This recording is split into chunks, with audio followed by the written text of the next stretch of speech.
And hey everybody, welcome to POS Podcast. This is episode 150. No, yeah, 154. Yeah, that's what it says. Okay. Yeah, I have Jordan, and Tom. Wait, which Jordan did you say first? What's the billing order? Take your pick. Yeah, take your pick. I guess it's the order that you appear on the screen on my end. So no, I want Jax to be the first Jordan. Oh, okay. Yeah. Oh, thank you. I'm Jordan too. But yeah, Jordan, Jax, Tom joining me. Saber's not here because it's his birthday today. So go wish him a happy birthday. He's probably doing stuff with Laura, going out. So true. And then Hero is still busy on Mondays. Like he'll probably won't be busy until like after December on Mondays.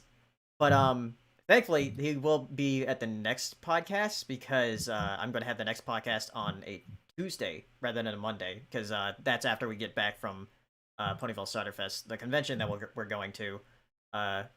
So like yeah, two of us, me and Jax are going.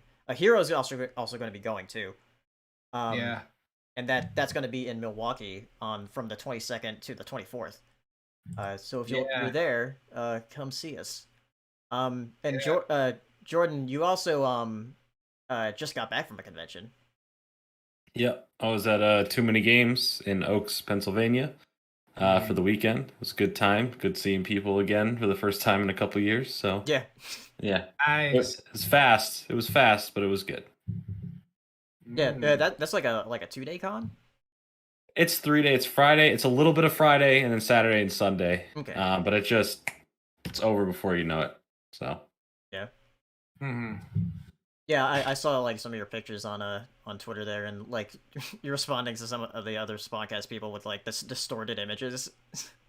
Listen, I was a menace all weekend with the distorted images because everyone couldn't handle it because everyone's drinking, and then you send those images like, what did you just send me? So, it was a good time. Yeah. Ciderfest in Milwaukee. That's going to be like also our like first convention in like 2 years. So it's been a while. We were able to do like this like to get together back in July. But this would be at like the actual like first like con we've been to in 2 years. So that'll be fun. Jax, what about you? What have you been up to? Nothing, just work. Like normal work stuff, the basic stuff. Yeah. Month of Halloween on my YouTube channel started. I did the first video today, so that was fun. And I filmed like 6 videos for it already, so I just need to record those. So that'll be good. So yeah, super fun. All right, Tom, what about you? I've just been working as well. Been doing a lot of writing for all the myriad of channels that we're involved in at this point. Yeah. Nice. Been arguing with Stadia fans. Pretty fun. Yeah, I've seen that. And NFT fans. They're still going on the fucking re-upload that I just posted like an hour ago. They're already jumping on it again. I'm like, oh my god. Oh god. Yeah, it's fun. Mm-hmm. Other than that, just working on learning Unity. Gonna start making 3D games. So that's some fun stuff. Cool. Cool. All right. Well, I guess we can get started with some of the topics here. If you want to ask questions, you can always use the super chat for the second half of the show, or ask us on Twitter, or like reply to the post that I have on Twitter. So the first thing is going to be Venom 2, which I know Jax can talk a lot about because like he's a big like Venom and Carnage fan. Oh yeah, definitely. Venom 2, yeah, Let There Be Carnage. I thought it was like a movie where just I've waited so long to see Carnage in live action. Like I remember back in the day, I would always like get online and I would see like these freaking like fan made Carnage things. Or just like take like that freaking Venom image from Spider-Man 3 where they just like dye him red and shit like that. So like I remember like just seeing that everywhere, like, oh, Spider-Man 4, Amazing Spider-Man 3, stuff like that. So it was interesting to see Carnage in live action. Some parts with him were a bit like, and just because I know like because Carnage is pretty shallow as a character. He's just like, I just like to kill people. I just like to, like do that. Like that's pretty much what it is. And so like in the movie, I kind of let down that it was first PG-13, and then also that like Carnage, while he did kill people, was like it seemed like he was barely in it. Like for a movie called Let There Be Carnage, it was like it did seem like that because like at because I saw like Black Nerd Comedy's like review and saying like, oh yeah, this feels like an old superhero movie very much. Yeah. And also that like during like the first like 3/4 of the movie, you see like Carnage and Venom, and you're just like waiting for them to like meet each other. So. Yeah, I think the interesting thing is that it doesn't. Obviously, it's not a Marvel Studios movie, so it doesn't follow the Marvel Studios kind of like formula. Like usually they'll have like some sort of like end of the first act inciting action scene that kind of like whets your appetite, and this doesn't have that. There's just like a throwdown at the end. There's like some minor skirmishes with like Carnage first like breaking out, but that's obviously not what you're there to see. I enjoyed it. It was a great B movie. It was a boo movie, yeah. That's a good way to put it. It's funny because like I was reflecting on it and I'm just like, they like pretended there was character arcs for Eddie and Venom, but nothing really happened at all. It was just like kind of saying that they like, because like they just start the movie being mad at each other and like bickering like an old married couple, and then they split up, and then literally nothing happens, and then they like each other by the end. Like neither of them have any like revelation on their own. It's just like, oh, I guess we should stop this guy from murdering people. It's like, okay. And I can't live without you. Yeah. Like they fully like came out like, oh yeah, they're a gay couple. Yeah, like it was not an implication, it was a statement. Venom literally says, I love you at the end of the movie. And he's like, I'm out of Eddie's closet. Yeah. It's just like, okay, we know so what this is. It was pretty funny. That was I think that might have been like my favorite scene in the movie was him at the nightclub. And he's like, oh, not my type. Neon and all this fucking crazy. I was like, all right, we're doing this. So that was pretty fun. The movie was fun. Like as soon as you stop to think about anything, none of it makes sense. But yeah, I kind of went there just to see stupid shit happen, and it was a masterpiece of schlock, and I'm all about that. And I think a lot, like there's a reason you're watching it, and it really feels kind of like it's cut down. It's an hour and a half. It's fast, and not a lot happens. And it's like, oh, we have Carnage, but it's Carnage, and something happens, and whatever. We move on. Yeah.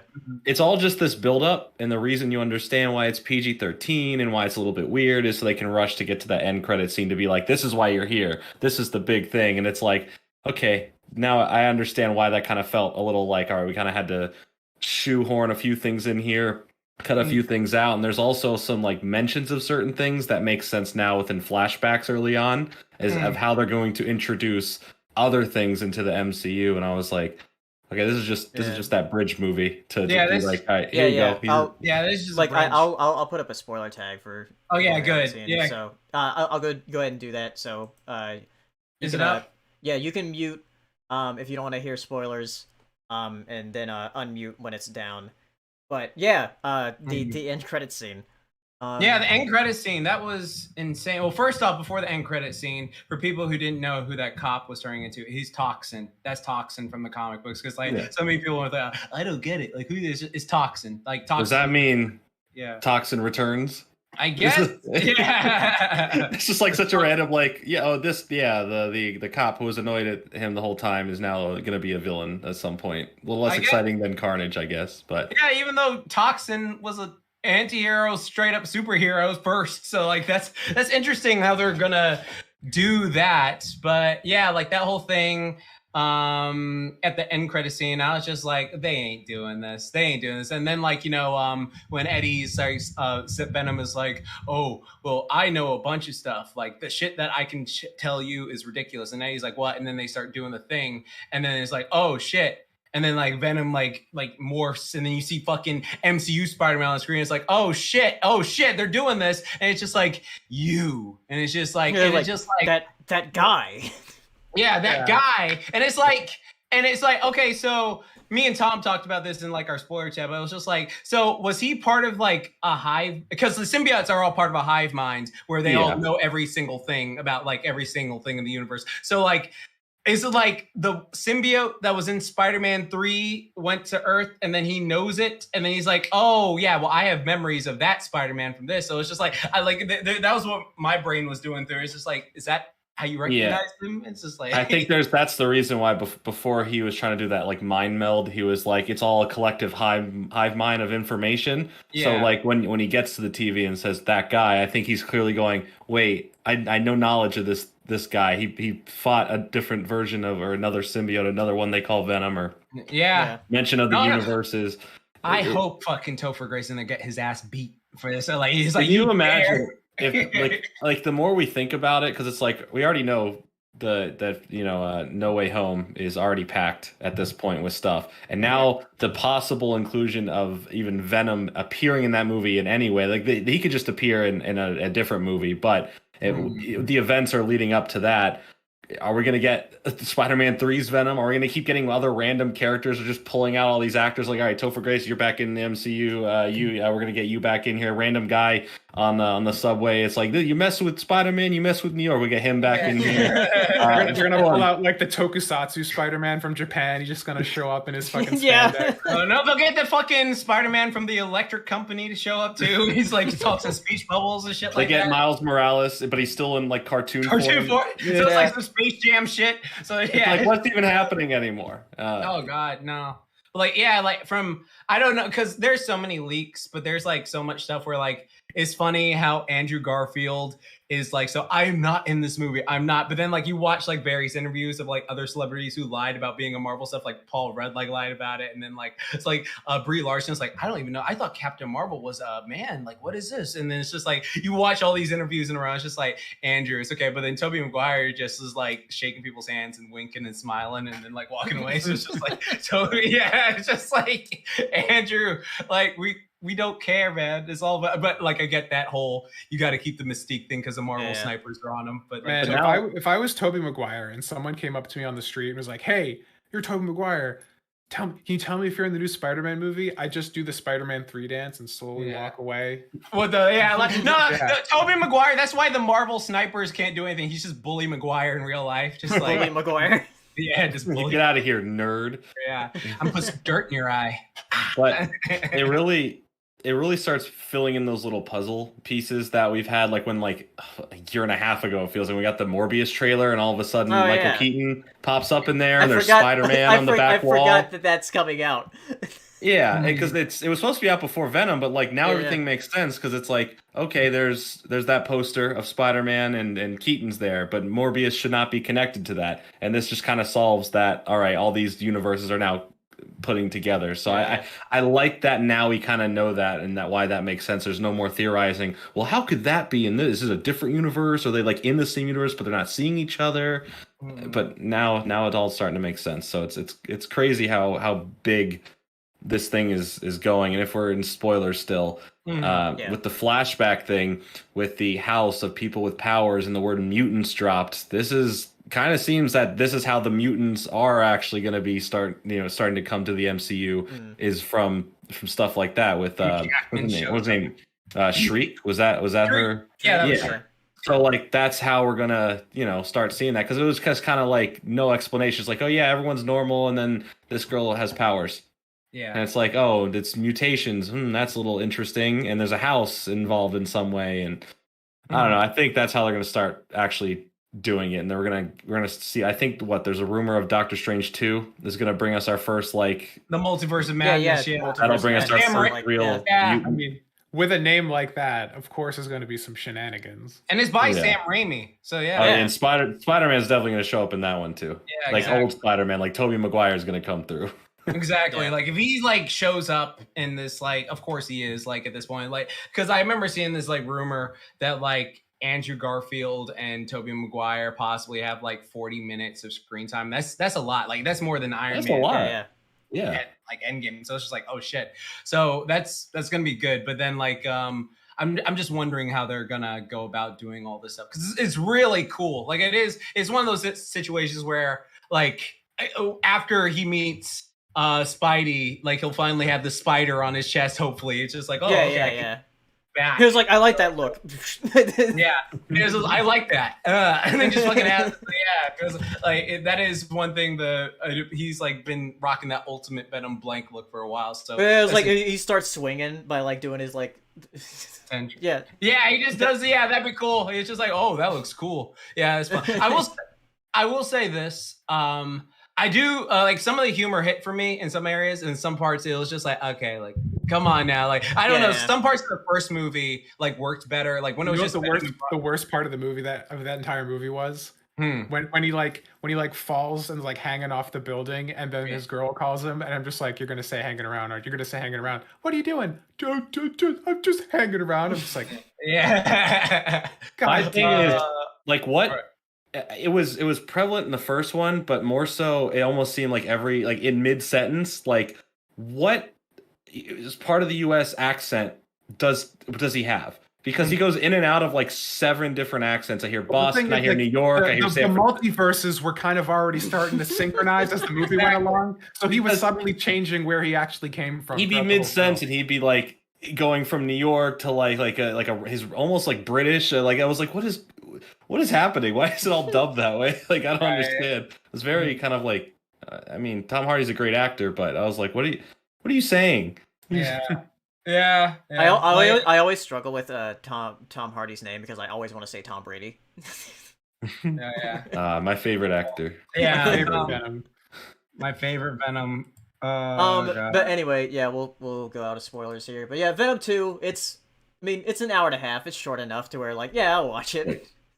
Yeah, it has some stuff where it's like, okay, yeah, that works, something like that. But again, as a colossal Carnage fan, I wish they would have done more with Carnage. But yeah, that's all I'll say on it. But yeah, the stinger, that's what people can see. All right, next thing, Addams Family 2. I think I'm the only one who watched this. Yeah. Unless you're talking about the one from the '90s, which I could talk about in depth. Yeah. It's weird because like This is like a fairly new like animation studio that's working on these, and it's like MGM that's distributing it. Yeah, it's the thing is like I don't think the movie or these movies with like the first one and the second one are bad. They're just bland. They look bland. Yeah. Like I think what works so well about like the 90s like Addams Family movies is that I don't know, it's something about like the characters where they were Wednesday Addams and like it's the charisma. It really is the charisma of the characters. Because like with these like they look more accurate to like the original comics and everything with their designs. No one cares about original comics Addams. We care about that 90s aesthetic or that 90s movie aesthetic or like the cartoon aesthetic. Like, because like, honestly, the designs, I know what they're going for. Like they're trying to do that. But it's like, you know how like there are some things that have evolved so much past that their old self that when you try to go back to the old self, it's kind of like, oh, what are you doing? Like with Barney's voice in Flintstones. Like in that one movie where like his first voice is like, yeah, Fred, I talk like this. And they're like, gee, Fred, I talk like this. And so like when they did that freaking WWE movie and Barney started talking like the very first, yeah, Fred, what are you doing like this? It's just like, what the fuck is it? That's not Barney. That's not selling me Cocoa Pebbles. Who the fuck is this guy? What the fuck is it? Yeah, it's just like the thing is like I said, it's not bad, it's not good. It's just bland. It's just like, I say what I want, this tastes like what? No, because Nathan said, how could you say that, Jack? I say what I want, motherfucker. It's freedom of speech. Because like one thing that I think's holding the second movie down a bit though is that there's like a lot of different plot points that it has, because you have this whole thing. It's mainly focused on Wednesday, and like her like finding out, oh wait, the Addams family, like in general, might not be my actual family or whatever. And then there's this whole plot point with Uncle Fester where he's like turning into an octopus. I mean, that's an Addams Family thing. I'm not even surprised. Yeah.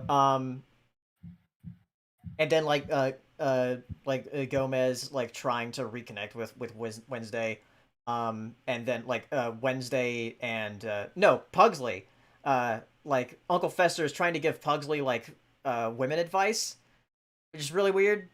And I think there's another like plot point, but yeah, it's one of those things where it's like, oh, there's too many plot points going on here. Was cousin It in it voiced by Snoop Dogg, like in the first movie? Yeah. Really? He's voiced by Snoop Dogg again? Yeah. Well, the thing is, like, you can't understand him. I know, but yeah. So, like, did they get Snoop Dogg? Like, yeah. Shit Well, like he does sing. I don't know how that will work. All right, do they explain? All right, I'll ask this: do they explain what the Addams Family are? Like, because they do in the first one. Like, what are they? Are they ghosts, demons? No, it's just like Gomez and Morticia like got together. They had kids. Uncle Fester is like Gomez's brother. And then the Lurch, you know, like the butler guy, the big butler guy. He's just like some body that they found. Like that was escaped from an insane asylum. Okay, why are they so durable? Like, you see what Wednesday does to Pugsley and shit. Yeah, like, right. How are they so? Do they know who they are? It's just like, But yeah, I'd say it's so weird about this movie too. I'll bring it up later. Is that like this movie was supposed to come out the same day as Hotel Transylvania 4, but you know that got delayed. But we'll talk about that later. But yeah, it's just kind of bland to me. And that's terrible. Anyway, next, let's talk about What If, because it had the finale. Jackson, have you seen all of it? Yeah, I've seen all of What If. Yeah, What If that show was actually good? It's trash. I hate it. Oh my god. No, that show was. I will say the last 2 episodes, they had me laughing really hard at how like the Watcher, like I thought like he's just like he was just being a narrator, and I thought he was like having our narration with us, and it's just like Ultron sat in the void by himself, and Ultron's like, what the fuck is this bitch saying? Who the fuck are you? It's like, I see you. It's just like, what the fuck is that? Yeah, I'll put them on a spoiler screen for What If you haven't seen the series. So you can mute if you haven't seen it. I haven't seen it, so I guess I'll go away. You haven't seen it? Yeah, I haven't finished it, so I'll stand over here. All right. Okay. So, anyways, when Godzilla shows up, that was like the hypest thing. But then, wait, hold on, you got me back at Godzilla. And then, like, freaking Hey Arnold showed up as well, and it was like you got me back thing. again. Yeah. But then the biggest thing was the Pikachu and Crash Bandicoot. Oh, fuck, dude, that was insane.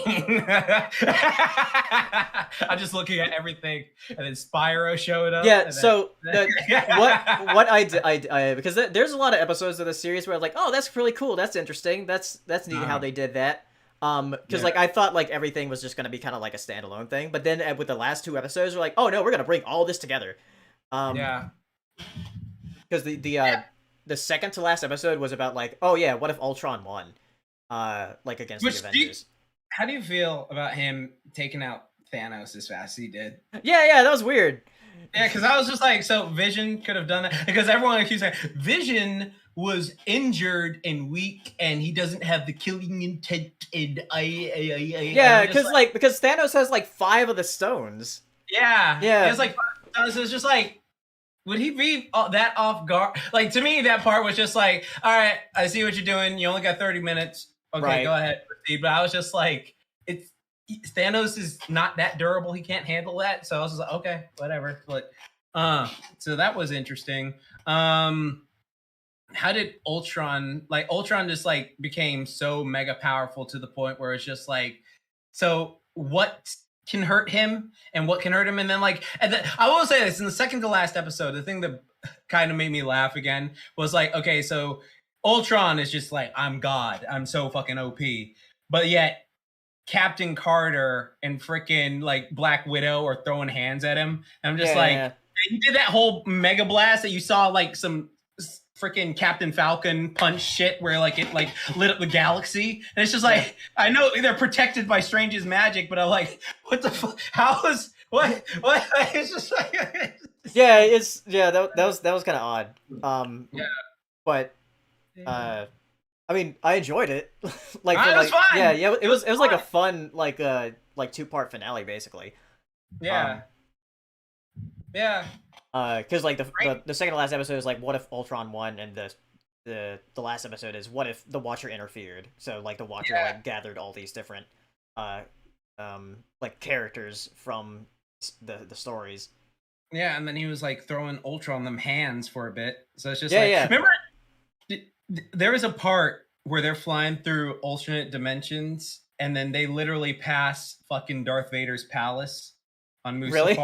Like dead ass, like it's the exact same palace on Mustafar. And I was just like, are they trying to? They're doing Marvel Star Wars like a Star Wars crossover. Yeah, that Patton Oswalt flip, whatever it's called, thing he did on Parks and Rec, that's gonna come true. But yeah, that was insanely hype. I'll say the show overall. There are points where I have to agree with a lot of other reviewers who said this, where sometimes the humor is a bit too much. Like there's just like situations where it's like, all right, Marvel, I get you're doing this thing, but it's kind of taking out the hit of the situation. Yeah, because like I think with the I think the 4th episode is probably the darkest one, where like, you know, Doctor Strange like basically destroys everything. Exactly. Yeah. And he fucking loses it. Yeah. And he just like kills everyone. And then like even the zombie one, like I know it was supposed to be like Shaun of the Dead style, I guess. There were like certain aspects where I was just like, all right, I think this is, even in Shaun of the Dead, they were like, oh, this is a serious moment. Like you shouldn't be making jokes. So I was just like, that was a bit off to me at times. I really love the Thor episode where he comes down and you see like I was seeing like, because that people were putting that one at like the bottom. Really? Like their ranking, because like they just didn't like it, I guess. Because like that one was definitely the most had the most humor in it. Yeah, that was fun. Mm-hmm. That was like a chill one. That was but like my favorites were probably like the Doctor Strange one, and like the one like what if the Avengers were killed before they became Avengers. Because that was like a good like mystery thriller episode where you're like, who's doing this? Like, who's killing him? And then you find out it's Hank Pym. You're like, oh, that makes sense. Yeah, but then it's just like, why didn't Hulk regenerate? That was my question. It's just like okay, so because they keep making all these statements like, oh, Hulk can regenerate that, but then like I keep remembering that's comic Hulk and because this is MCU Hulk. I don't know. I guess he's weaker, I guess, but yeah, that was interesting. The whole thing with Thanos being like, oh, I'm chill now. All I needed was someone to talk to me, you know? It's just like, wow, T'Challa, you're so great. And fucking like, you're a way better Star-Lord than our Star-Lord ever was. Yeah, like I've seen, because like after like Infinity War and this and like even in like Guardians 2, I've seen like people on like the Marvel subreddit said like it was like Marvel like Peter Quill is like they're just like beating up Peter Quill. Is like, like it was like, you like Peter Quill, yeah, Peter Quill, like, well, you know the thing that bothers me is like so many people, because I remember like again like I saw Avengers EMH like with you like that way before I saw Guardians of the Galaxy, so like that was like in 2010 to 2012, and so like that was way before Guardians of the Galaxy. So when I saw Star-Lord, he was voiced by freaking Master Chief, and he was chill, and he was just like, my name is Peter Quill, and I'm Master, and I'm the Guardians of the Galaxy. So like when I saw the movie, I was like, why is he so goofy? But they've done this thing now where every Star-Lord that's followed that interpretation that like Chris Pratt has done is now goofy, like that one. And I'm just like, I kind of miss OG Star-Lord. Like I don't know, like it's like because you see like like okay, so like there's so many arguments to be made. Like for instance, I've seen in Infinity War where it's just like he did attack Thanos and they almost had it, but Doctor Strange did say that this was the only way that worked, and so it's just like, oh my god, well, whatever. Anyway, watch the show. Yeah, it's a fun series if you like the MCU stuff, because it follows like the MCU timeline basically, not any other Marvel timeline. Yeah, but you know what? I'm hearing a lot of stuff is going to be like test runs, like, oh, we're going to put these in movies later on. So that's going to be interesting because now again, I feel kind of bad for some people who aren't keeping up with this. It's like, Right. oh, did you watch WandaVision? Yeah, did you watch WandaVision? Did you watch Loki? Like, especially Loki, because of what happens at the end of that. Exactly. Did you watch Captain America and the Winter Soldier? Did you watch What If, that cartoon shit? Yeah, you got to watch that cartoon shit to really understand this. It's just like, what? Like, oh, God. Like, we'll make people watch cartoons. We're going to make you. You're going to understand and like it. So, yeah, that's a bit, it is a bit, like, overwhelming. Like, again, like, we follow this stuff just religious because we love it, but also, like, we don't want to fall behind on the stupid shit. It's just like, like, for instance, Eternals is coming out. Yeah. I do not give a fuck about Eternals. I really don't. I'm gonna have to watch it. I'm gonna have to watch it. I'm gonna have to watch it. So it's just like, okay. All right. Put the spoilers off. So yeah, What If? Yeah, it's a fun show. I like the different things that they did. Even though it does get kind of goofy at times. Very goofy. Right, wait. Tommy, Jordan. Yes. Yeah. Yeah, he appeared. Tommy. I tagged him. Tommy. Right, there he goes. Tom.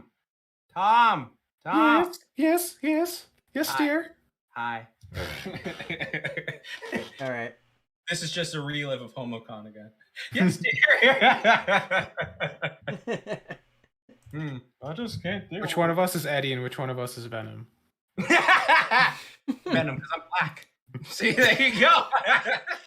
You know what? Slash thread. We're done. There you go. All right, next thing. Squid Game. Have any of you watched it? Me and Jax watched it. Are you gonna make me leave again? I just get back in the call. I gotta leave because I don't want to get spoiled for Squid Game. Have you seen Squid Game yet? You haven't? Oh, dude, it's so good. It's so good. Yeah, I'm not gonna give any spoilers because like it's fresh. Yeah, it came out around like September when Ponies came out. I think the same day. Did it really? Are they still in the top 5 together? Because that's some shit we can work off of. Yeah, I've actually seen fan art of like that them together. Okay, hold on. I'm gonna see if Squid Game and Ponies are still top like 5. in the top 10. Yeah. Yeah. Okay, I'm gonna see if they are because Squid Game. I was surprised by it. It was one of those shows where, again, I don't like when people like overhype something. Like, I knew it was special because like I was seeing like literally every single person on my fucking timeline talk about it. So I was like, oh, I gotta check this show out. Yeah. But sometimes you can get overhyped. Like people will like do hyperbole, like, oh my god, this is the greatest fucking thing. Yeah, it's still number 1. I see on there.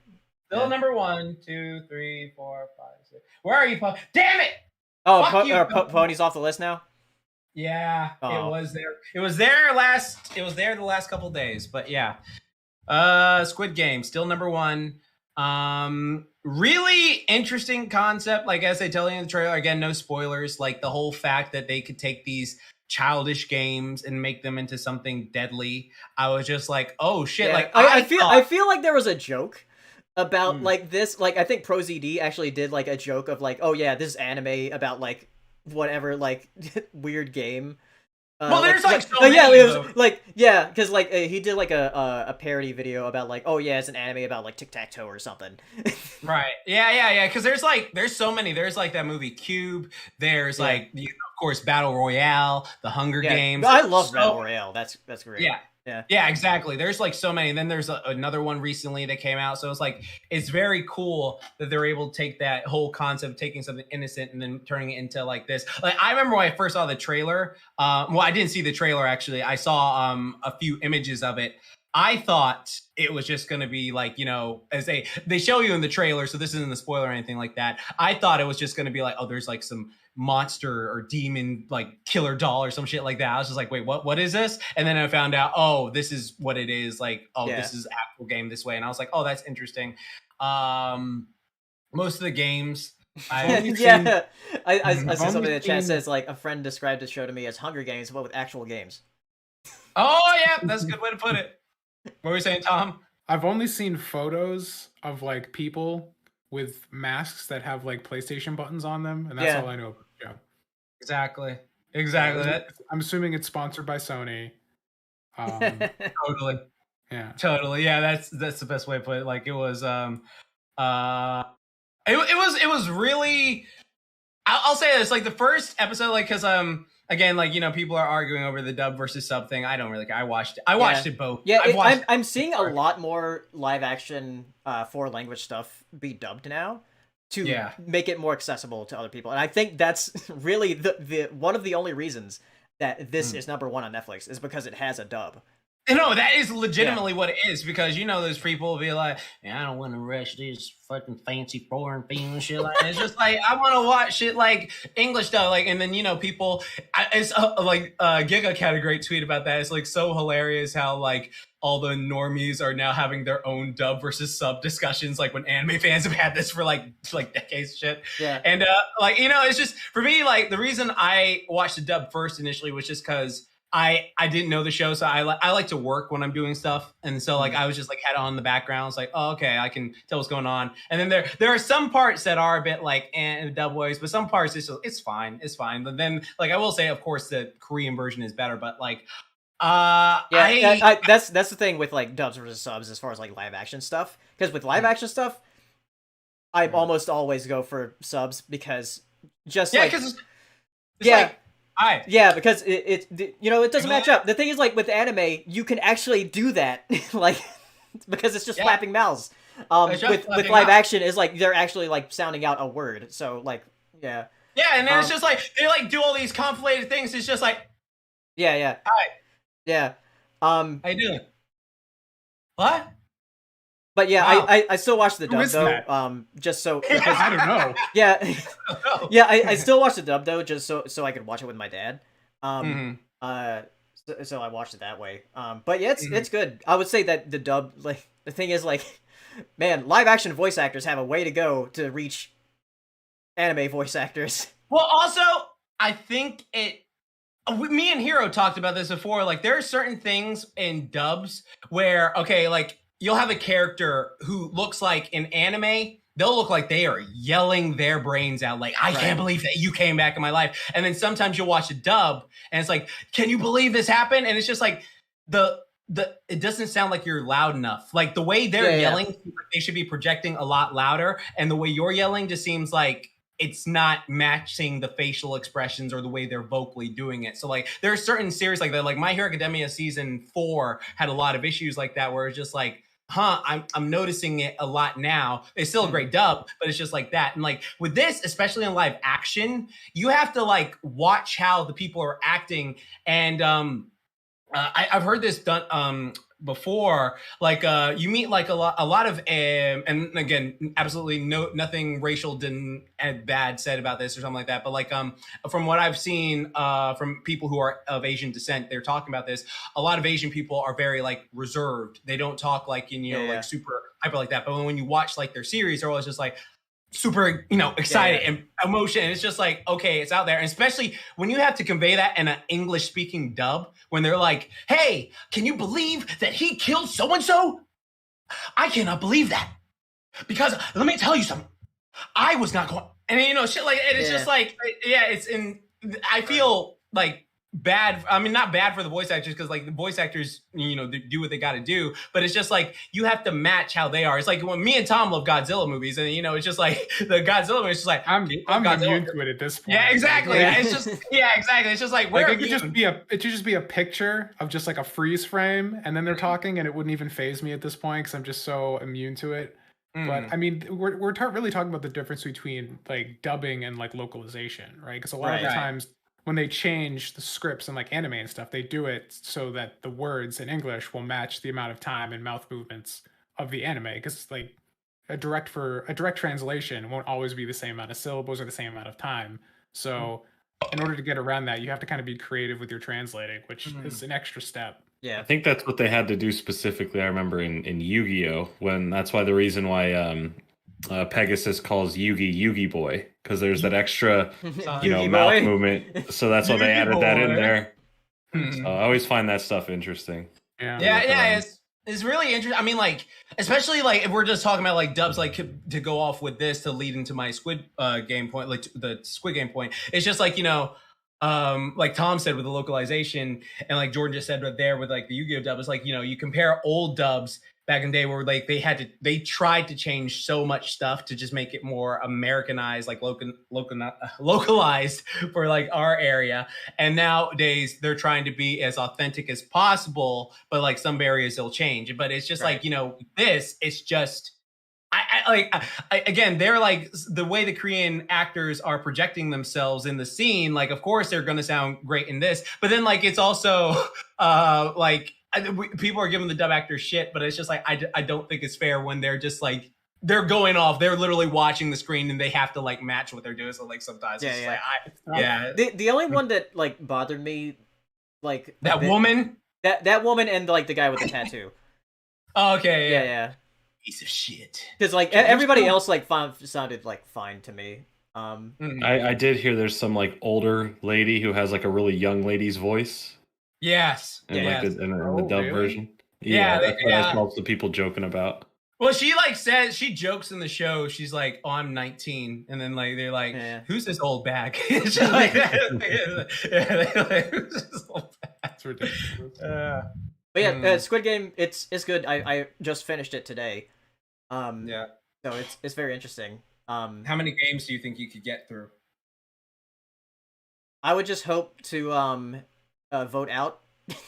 See, that's funny. And like again, like this is a spoiler. But they have like opportunities to like go, and then like the people are holding hostage. Are like, yeah, sure, you can go when you want. And it's just like your life's fucked up though out there. Just from that's why you were here in the first place. And then people are just like, fuck, you right. And so it's just it kind of just you go through this emotion of just like I think I became obsessive with like the red light green light thing because I want to see how much movement was allowed, because like there was this guy who like he stopped but he was like quivering and I was like, oh, he's fine. But there was this one guy who's like, oh shit, I tripped. And so it's just like, of course. And then there's this one guy who's he moved his foot like literally 2 centimeters to the right when the thing turned back and then got shot. I was like, oh fuck, so you can't do big looping movements. So yeah. But the whole thing is like the show isn't just the games. It's also like this mystery of like trying to find out like who's behind this and like why are they doing it? Right. And you see that with one of the characters. Right. Which is pretty cool. And there's like a big reveal at the end, which I didn't see coming at all. So you know what? I didn't see coming because I thought someone other character was that character. Yeah. And I was just like, okay, because like, and again, absolutely no racial thing. There's like 2 characters in this show that look like very similar to each other, like not just like not in like a racist way, like all Asian look the same, but just like there are 2 characters who look very similar to each other. So I thought they were the ones related, but then it, like something like that. So yeah. All right. Just before we wrap up, I just want to go back to Jordan's point about the Yu-Gi-Oh dub. I find it very strange that for because like the difference with like cartoons versus live action is that like if there's an extra mouth flap, you can just like throw some peach color on there and just edit that mouth flap out. Yeah, it's interesting that like they wouldn't do that and did Yugi Boy every single time, but they'll go out of their way to painstakingly edit out guns and other shit. That's so ridiculous. Dude, if you just rewatch the Duelist Kingdom arc, it is like there's reasons why they keep saying the same thing every 5 seconds. I played this card that's going to do this. Oh no, he played that card that's going to do that. Oh my god, they just used those cards that did this that you just explained before and after, the commercial break. And like you see all that, but the fact that they replaced the guns in Yu-Gi-Oh with just pointing fingers, it's like the most non-threatening thing I've ever seen. It's like this stop right there, and it's like, oh no, you pointing at me, whatever shall I do? And like and even with like Pokemon originally, like just like you couldn't you can't even call like and calling them jelly donuts and just stupid stuff like that. I was like, why? Like that's like in translation, like that's not even something that we're gonna find some rice cake offensive. Yeah, it was so actually the actor for Brock answered that in a panel. I don't remember what he said. I just remember seeing like that was like a video. We've never seen rice specifically in a triangular pattern before. Never seen rice in a triangle pattern. A little bit of seaweed. It's easier to just call it a jelly donut. Oh god, that's the first thing they thought of. Right? Has anybody actually made a jelly donut that is shaped like that? Yes, binging with Babish.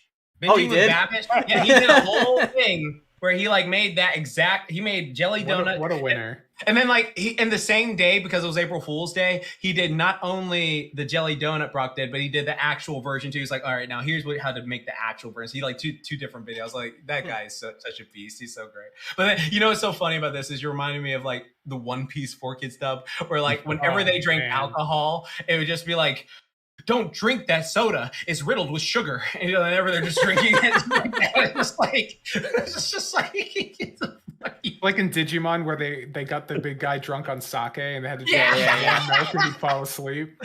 Digimon's old dub I can still rewatch to this day. It's great. Yeah. It's such a treat. If you've only what do you get on the pizza? Wait, no, I get stuck with the crust. I can't take all these metaphors. Whoa, did you see that? Like, no, I was sleeping. But you were driving! The final battle for Digimon is so hilarious. Like, it's supposed to be super serious, but the dub makes it hilarious. It is. It's so bad. Or like in the Digimon the movie, where like fucking Davis meets that one kid. He's just like, he tells him his whole traumatic story. He's just like, that is the saddest story I've ever heard. And he's just like, dude, grow up. It's not that big a deal. Oh, okay. And it's just like, what? Davis. They butchered the movie for us. I love that movie so much nostalgically, but yeah, they did. Beautiful. Yeah, it's beautiful. Any movie that has All-Star gets my love. So yeah. All right.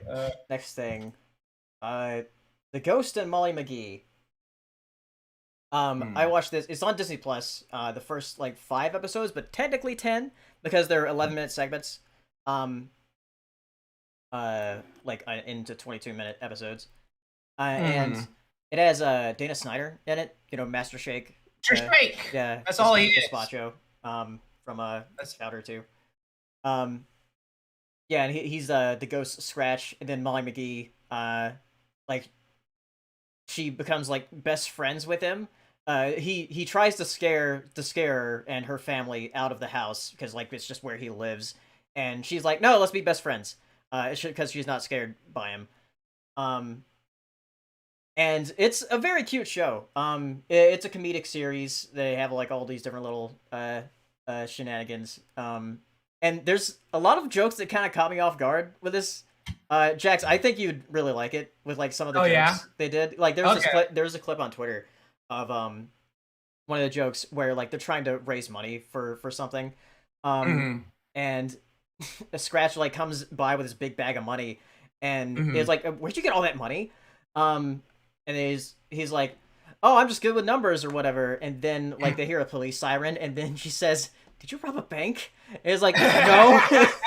And then like as the sirens come closer, and he said it was a credit union. It's like he's like, take it back. That's good. So it's really funny. Like all 10 episodes are on Disney Plus right now, which is very interesting that they're putting this on Disney Plus first with like the first 10 episodes rather than doing the same thing with like Alf House or Amphibia, which are more like story driven. Because like this is a comedic show, it doesn't need to be all on there at once, or on streaming first before TV. Right. So I'm wondering like why they don't do that with like more story driven shows where they put that on streaming first rather than on TV. Right. So yeah. That's interesting. But yeah, it's a fun show. I'm excited to see more of it. Cool. And the animation is like really good. They have very expressive faces. Especially Molly. And Molly reminds me a lot of our friend Katie. Like the way she acts, it's just Katie. Yeah. Okay, that's good to hear. I'll check it out then. All right. Next thing. Oh yeah, I watched this. I literally just watched this today. Muppets Haunted Mansion. Like literally a couple hours ago, I finished that. That came out already? Yeah. Nice. Nice. How was it? It was good. It was like a 50-minute special. With it's mainly focused on Gonzo and Pepe going to a haunted mansion to stay there for the night because Gonzo wants to do it. And like trying to face their fears or whatever. There's like a couple of songs. And and like I said, it's focused mainly on Gonzo and Pepe, but you see a lot of the other Muppets in there. And it has a lot of that like kind of like Muppet humor, I guess. Okay. But Cool. overall, it was a good special. Nice.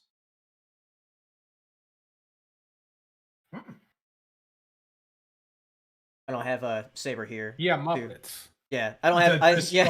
I don't have Saber here to like put down the Muppets like he usually does. Oh yeah, he usually does that. Yeah. Mm. The Muppets go unopposed today. Unopposed today. I don't even know if Ryan's in the chat to talk about Muppets. But anyway. Muppet Man. Yeah, he's the Muppet Man. All right, next thing. Have any of you played Nickelodeon All-Stars Brawl? Nah, because I heard they took the voices. There's no voices in it, so I was like, oh. Yeah, I haven't played it yet. I didn't even realize it was out until like yesterday. I don't know when it came out. Yeah, it came out the same day of the Smash reveal and like right before Metroid Dread. That was a big mistake. Yeah, but it's really fun. Like I'm not good at Smash Bros, and I'm not the biggest fan. But like this, it's like faster, and it's I don't know. There's something about playing as Cat Dog that makes me like it more. He's OP. Patrick's my second main, and I'm just having fun with it. Play with a couple of friends. As long as you know the characters for the most part, it's just a fun time. Oh, cool. Yeah, Nothing too crazy. Yeah, let me see the roster here. We got SpongeBob, Patrick, Sandy, Aang, Toph, Sora, Lincoln Loud, Lucy Loud, let's see, Leonardo, Raphael? Is that Raphael? I can't tell from the color. It looks red or orange. Is it? Wow, does he have nunchucks or side? Yeah, nunchuck. Yeah, there we go. Okay, I didn't see it. Yeah, it's Michelangelo. And April O'Neil, Ren and Stimpy as one character, Powdered Toastman, Invader Zim, Cat Dog, Reptar, Nigel Thornberry, Helga, Danny Phantom, and what's Ophelia? Is that her name? No, it was Umbelina. Umbelina. Yeah. Oblina. Yeah. Oblina. Yeah. That's her name. From All Real Monsters. I'm disappointed in no Jenny. Yep. Yeah. And with the supposed leaks of the next two characters that they're gonna add, both not being Jenny, don't excite me. Oh. No. Oh, what are the supposed leaks for like? Because they're doing DLC or whatever. Yeah, they're gonna add characters at some point. I hope they add a lot more because they're adding. I believe it was Shredder is getting it put in there, so another Ninja Turtle character. So then Ninja Turtles is going to be the Fire Emblem of Nickelodeon All Stars Brawl. Yeah, but the other character, everything about Smash, everything. But guess what? The next character, because Nickelodeon technically has the rights, is Garfield. Oh my god! Yeah, that's awesome. The memes would write themselves. So when are they going to put Alvin and the Chipmunks in there? They have a dealship with those two. Yeah, why not? They do. Oh yeah. Somebody said Miko from Glitch Text because they do own the rights to Glitch Text. I would love Miko. Yeah, it just feels like there's certain characters like where's Rocket Power representation? Like there's so many cool things that they didn't do. Yeah, there's certain choices here where like it makes sense because like I would rather play Nigel Thornberry than Eliza. Sure, and like he's for funny like to play. Helga from Hey Arnold is like Helga's the fighter one, I guess. She would be the one to fight. Yeah, but I just want more Hey Arnold. Like give me like Arnold and Gerald is like one where they're wearing the strawberry and banana outfit. That'd be dope. Oh man, I think from what I've heard looking into the game, because when I found out it came out, I was like, oh, I wonder what the reception's been like. And like people seem to be saying it's like good but not great, and that like they stretched the budget as far as they could because I guess Nick didn't give them a lot of money, which is or a lot of character choices. Yeah, there's no voice acting and there's no music from any of the shows. It's all like generic made up music. It's it feels like one of those budget games that would come out to be like, the Nickelodeon people are together. Check it out. Like people have been comparing it to Power Rangers Battle for the Grid, where that was a game made on a shoestring budget, but the team behind it seemed really invested in it, and the game yeah. just got better and better over time. So I'm hoping like That's the what it feels like DLC here. do well and makes the game like more prevalent.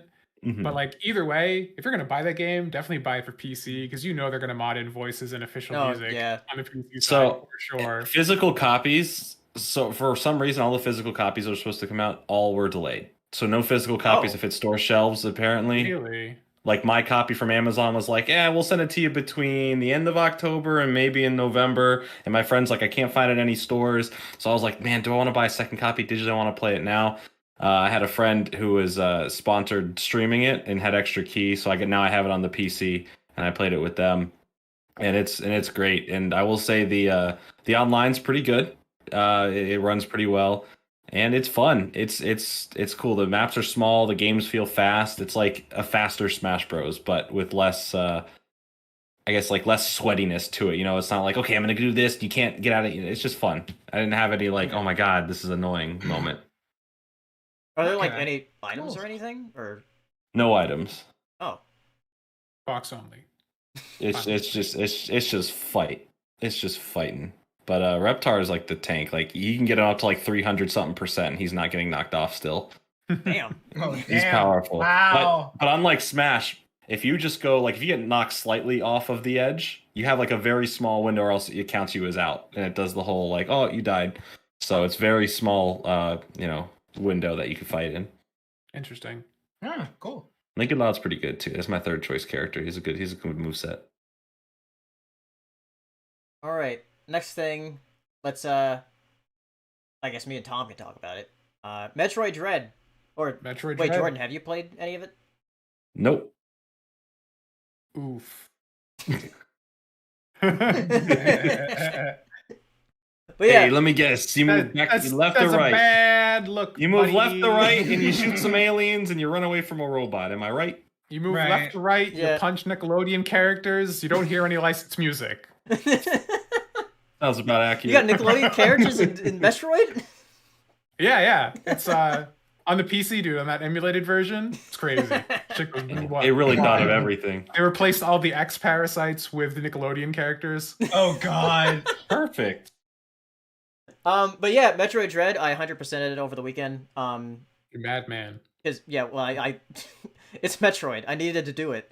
Because like Metroid is my favorite video game franchise and probably my favorite sci-fi franchise if you don't count Jurassic Park. So yeah, I guess favorite sci-fi franchise that takes place in space, I guess, or Fair. off of Earth.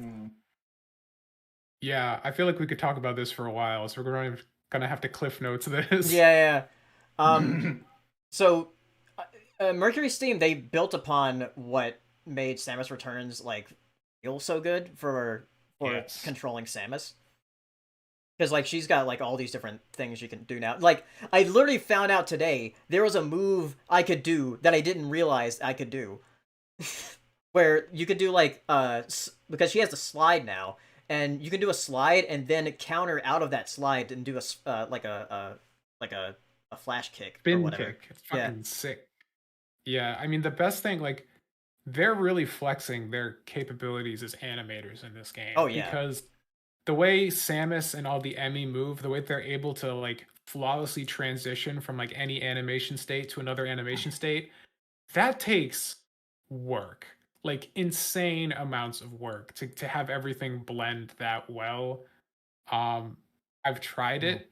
It's really hard. Yeah. Especially in the case of the Emmys where they're doing like rotations, like keeping like all your rotations consistent so they don't like, because like if you start rotating a model to do in the middle of an animation, like the errors I'm always running into is that when you're trying to tween to the next part of the animation, the bone's now like negative 180 degrees. So instead of going forward, it'll try and flip itself back over because that's the shortest distance between where it is and where it needs to go. So just like being able to like blend all that shit and getting all the transitions to work well is like so fucking hard. And the fact that everything is just like spot on perfect is like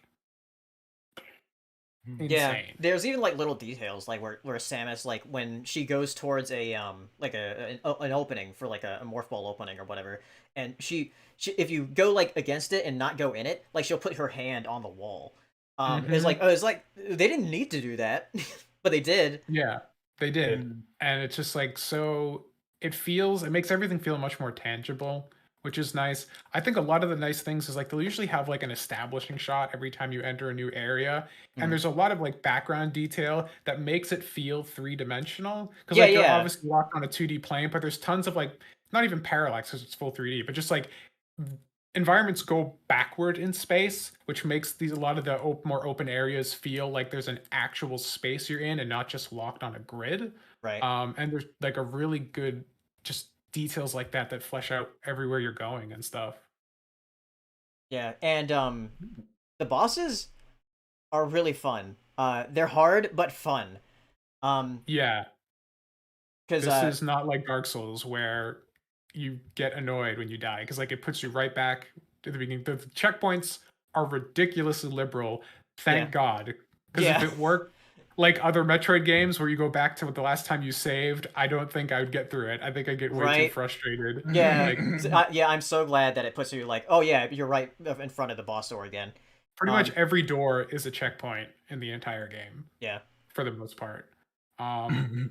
Which you need because this game will kick your ass. I don't know if it's like I don't know if Dread is harder than other Metroid games or if I'm just older and my gamer it definitely reflexes is. Are like going because away. I remember when before Samus Returns came out, I played through all of the 2D Metroids, like replayed them, and I played like the first one and the second one on the Game Boy for the first time, which they're old games. So like they're like kind of arbitrarily difficult, where it's like, oh yeah, well because I played the first Metroid on the NES Classic and like I was like, oh yeah, I'm just gonna save state, and I did the same thing with the Game Boy game on an emulator, and then like Super Metroid, which does get hard, but not like super hard. It's like Ridley's fight is like pretty hard in that, and then Metroid Fusion. That's I would say that's probably the hardest out of those four. I would agree. Yeah. Especially like with that spider boss and the spider boss and Nightmare. Yeah, Nightmare, and then like SAX. Aptly named. Yeah. And then like but then when I played Samus Returns, Zero Mission is definitely the easiest. It's a cakewalk. Yeah. Because like I was replaying that before Dread came out, and I was like, oh yeah, I'm getting through this in like 2.5 hours. But Samus Returns, once I got towards the end, and I was like, some of these bosses are kind of hard because like I was playing on the 3DS on like my original model 3DS where my like analog nub was like coming off. Oh god. Yeah. So yeah, that Samus Returns was like, oh yeah, this is pretty hard, but I can do it. With this, it's like, holy shit. This game will beat your ass because it's like nice. Basically, it's old school boss design. Like, unless you have the reflexes of a god, you're dying the first couple times, so you have to learn the patterns. Yeah, it did remind me a lot of some of the bosses in Hollow Knight. Ooh, yeah. It's I think they're kind of chasing the same kind of underlying feel, if going about it in different ways. Just like in terms of like the skills you need to master in order to like beat it. It very much has like Hollow Knight kind of vibe. I really appreciate though that again the respawns are very generous. Like you're usually just outside the room, which makes repeating these like not annoyingly difficult. Like you're not getting kicked back to the last bonfire or any bullshit like that. And the bosses are just fun. And the fact that like they make Samus a fucking badass, I can't have Samus not be cool. When like one of the bosses shows up and it's like this big huge, because I don't want to spoil it, it's this big huge towering guy who's like chained up and roaring at you, and Samus just like casually walking, charging her arm cannon, just like casually walking, just fucking shoots him right in the face, like without even making eye contact. I'm just like, love you. It's great. It's 10 out of 10. It's nice. Beautiful. Yeah, how far are you, by the way? Like, what was the last item that you got? Oh god, I think the last item I got was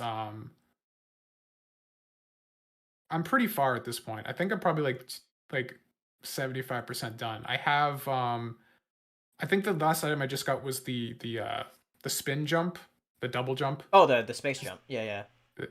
Yeah, so I'm getting pretty close to the end. Um the bosses though, dude, they take like 2 energy tanks a hit, and there's not a lot of energy tanks in this game.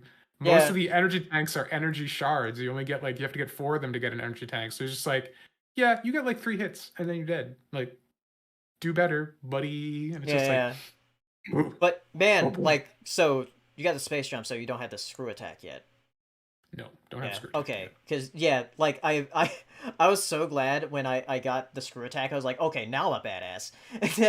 Right. It's like I don't have to counter any enemies anymore. I'm just gonna screw attack through them. One of the things that I love about this game is that it kind of does something I've always complained about Metroid, is that like you get the same power-ups all the time in every game. So if you're a series veteran, like you can just look at a room and be like, okay, I need X to get here and do that. This game adds a ton of new abilities, and it keeps like the staples of the old game, but like there's like new kind of like Aeon abilities that you don't have in like the other games and stuff like that. And there's power-ups or there's like obstacles in the environment that like I don't know what I need to get rid of that yet. And so it adds a bit of that like mystique that makes these games so fun that a lot of other games in the series don't have, because they're kind of recycling the same abilities also, over and over again. I love that it doesn't give you the morph ball right away. And you're like, oh yeah, I'll get the morph ball soon. I was like, I'll get it soon, right? Right? It's like quite a few hours before you get morph ball, because like the slide does most of the heavy lifting for the morph ball. Which is it's nice because the thing that they're really doing in this game is streamlining Samus's control. Why double tap down, stop your momentum, go into morph ball, and go forward to go under one brick if you can just tap a button and slide right under it? It just makes complete sense. So like for the majority of the time you need to like go in a small crevice, they realize we'll just slide, so you don't need the morph ball yet. And it's all about keeping Samus's momentum with the dash counter and stuff. Like, if you're good enough, you don't really ever have to stop moving. Like, you almost get a better sense of speed and momentum in this game than a lot of Sonic games, because like, you can just keep moving. You can jump off walls, you can keep running, you can dash counter right through weaker enemies and just keep your momentum going. It's like beautiful, and I love it. Like, please make this an integral part of Metroid, because it's so fun to move through. Because you're moving back and forth many fucking times. This is like, because like I've seen some posts about like, you know, because a few years ago people were saying like, oh yeah, don't remake Super Metroid, it's like perfect. And then like people after playing this game, they're like, maybe they should remake Super Metroid. I mean, like with these controls, like holy shit. It would be. I think it would be great, because like if Mercury's Theme brought their version of Samus into Super Metroid, it would justify a remake, because that would open up new possibilities in that game. You know, if you had just said, hey, after Fusion and Zero Mission, remake, you know, Super for GBA, it's like, well, you're just playing the same game again. Like, what's the point? But like, this would fundamentally change a lot of things about how that game is designed. And you could do a lot more interesting things with it. Like, Free M alone opens up so many different possibilities for boss encounters. Yeah. It's just beautiful. Nice. One more thing I want to say about Metroid. No spoilers. But the ending is amazing. With what happens. I'm not gonna give it away, but it's like holy shit. I've been seeing a lot of people like say that. I'm just happy that we're finally getting to see what happens after Fusion, because Fusion was my first Metroid, because I didn't have a Super Nintendo. And that just sucked me into the world like immediately. I've told this story a couple times, but like I bought Metroid Fusion as a little young lad with no internet, not knowing anything about Metroid, thinking it's just going to be another happy-go-lucky Nintendo romp, and then you turn it on and that theme kicks in and it's like ominous and scary and dark, and I'm like, what the fuck is this? And it's like still my favorite GBA game, like bar none. I love Fusion. And I like that they're taking like elements of Fusion and bringing them into this game. Because like this is a sequel to Fusion. It's a sequel to Fusion, and so like you still have like the blue suit by default, because like the suit was modified because like of what happens in the beginning of Fusion, but it's like updated and different looking because I got to do that every time. You still have Adam who talks to you and, Yeah. and tells you like what's going on instead of it Yeah. just being completely unguided. But they took out the part from Fusion that people didn't like, where it marked exactly on your map where you need to Right. go. So it's still a lot more open-ended. Yeah, it's in like terms of here, like exploration. you gotta do this. I don't know where it is. Whatever. Yeah, this is what you got to do, but we're not going to tell you where to Yeah, do yeah. it, which is definitely a better So way of going about it. Well, with like the ending and the final boss, because the final, like, man, if you thought some of the bosses were hard in the middle, the final boss is like insane. I'm expecting to like clench my sphincter hardcore for the Yeah. end of this game. I can't But imagine. also with like the ending and everything, like I'm playing on Joy-Cons, by the way, as Yeah, well, yeah. which makes it even worse. because I'm playing on a pro controller. But uh, it does make you appreciate things like earlier in the game because there is actually a lot of foreshadowing that they set up. And I'm like, Nice. yeah, that's why I want to like replay it again. We'll have to nerd out about it once I finish it. Yeah, Hmm. yeah. But yeah, Metroid Dread, it's really great. I guess if I was gonna complain about something, I think the Emmys are kind of disappointing. Yeah, yeah. That's I like was- that's the only thing, and also to be honest, the music isn't as memorable as like other Metroid games, at least to me. Yeah, it's not. I mean, there's some good tracks. There's like a couple good, like the first area I thought had like a fucking really nice uh background track. Yeah, But, but like, the it's like second it's and like third areas mostly aren't like good. atmospheric. Yeah, it's fair. Which there's makes not a lot of sense, strong but like themes. there's nothing like as memorable in stuff like Metroid Prime or Super. Yeah, you can't. Prime is just on a whole other level in Yeah. terms of music. It's so fucking good. But yeah, the Emmys, they're kind of gimmicky, right? Because like Yeah. again, the game needs liberal checkpoints, but because it has liberal checkpoints combined with the fact that the Emmys are constricted to small areas, they don't pose a threat. Like you just die instantly unless Right. you're like a god at countering, Yeah, and then you go but- back to where you started. Yeah, I did say this on Twitter where like if they had the Emmys like be actually free roaming on like everywhere on the map, that would just get really annoying. I think if they were gonna do it like that, they should have one Emmy. Right. There's only one, and it could be anywhere in the game except boss rooms, and you never know when you're gonna run into it. It would be Yeah. incredibly difficult to build a game like that because you'd have to have every screen in the game potentially Yeah. have a way to get out of it, which I understand. Like that's just all because like okay, you would have to have every screen be designed like an Emmy room screen, which means there's multiple ways in and out, and the animation system for the Emmys would have to be able to traverse and all those Yeah. different locations, which is a nightmare. But it just feels like as it is now, it's just annoying. Like every time the Emmys show up, I'm just like, oh fuck, fine. Right. Like the best part of the game was like halfway through where you, for plot related reasons, you don't have to deal with Emmys for a while, and it just goes back to being like your typical Metroid experience. I'm like, I'm just having a good time going through this area, doing my thing. And yeah, I think like it was kind of like a sophomoric way of like, how are we going to improve the SAX? Well, like, what if we had more than one SAX and they could chase you like all the time and not just like in like 3 different sequences throughout the whole game. Yeah. And like, it's good on paper, but it just, I don't know, they don't feel threatening really because there's no consequences for failure. And you kind of just like, I think I don't really know how I'd fix it because like I'd say like, maybe make it so it's easier to break out when you get caught by them, but then that would just like make them even less of a threat. Yeah. But like dying means not, I don't know. I don't know how I'd fix it. I'd have to like think about it more, but I found that to be the weakest aspect of the game. Because the bosses will kick your ass more than enough. You Yeah. did not need another insta death situation. Every boss is basically an insta death. Yeah. But it's good. Yeah, it's good. Don't pirate it unless you buy it first. Buy it and then pirate it and play it at 4K on your PC. That's fine. Yeah, I also Nickelodeon see All Stars. Yeah. Yes. I see Santos Lane and says We're advocating piracy for both titles today. I see Santos Lane in the chat saying, as a person who's only played a Metroid game, was AM2R. Is this game better? I would say so. Yeah, AM2R is really good. But It is. this game is like it's probably the best like controlling one. Yeah, I mean, it really depends on how sensitive you are to like game feel.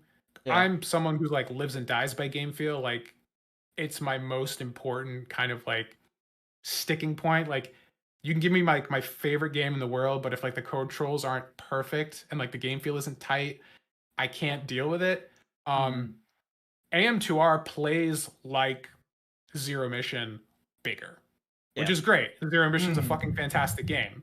This is a whole other level beyond Zero Mission's control scheme. The fact that you can free aim, the fact that every movement kind of flows into each other, that you can get into a state where you just don't have to stop moving. These are like little things that not everyone's going to care about, you know?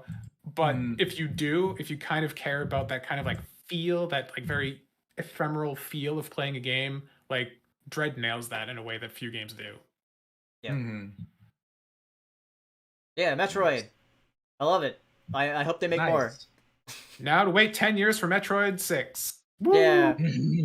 Well, maybe Metroid Prime 4 will come out soon. Time to wait 10 years for Metroid Prime 4. All right, next thing. That's all for reviews.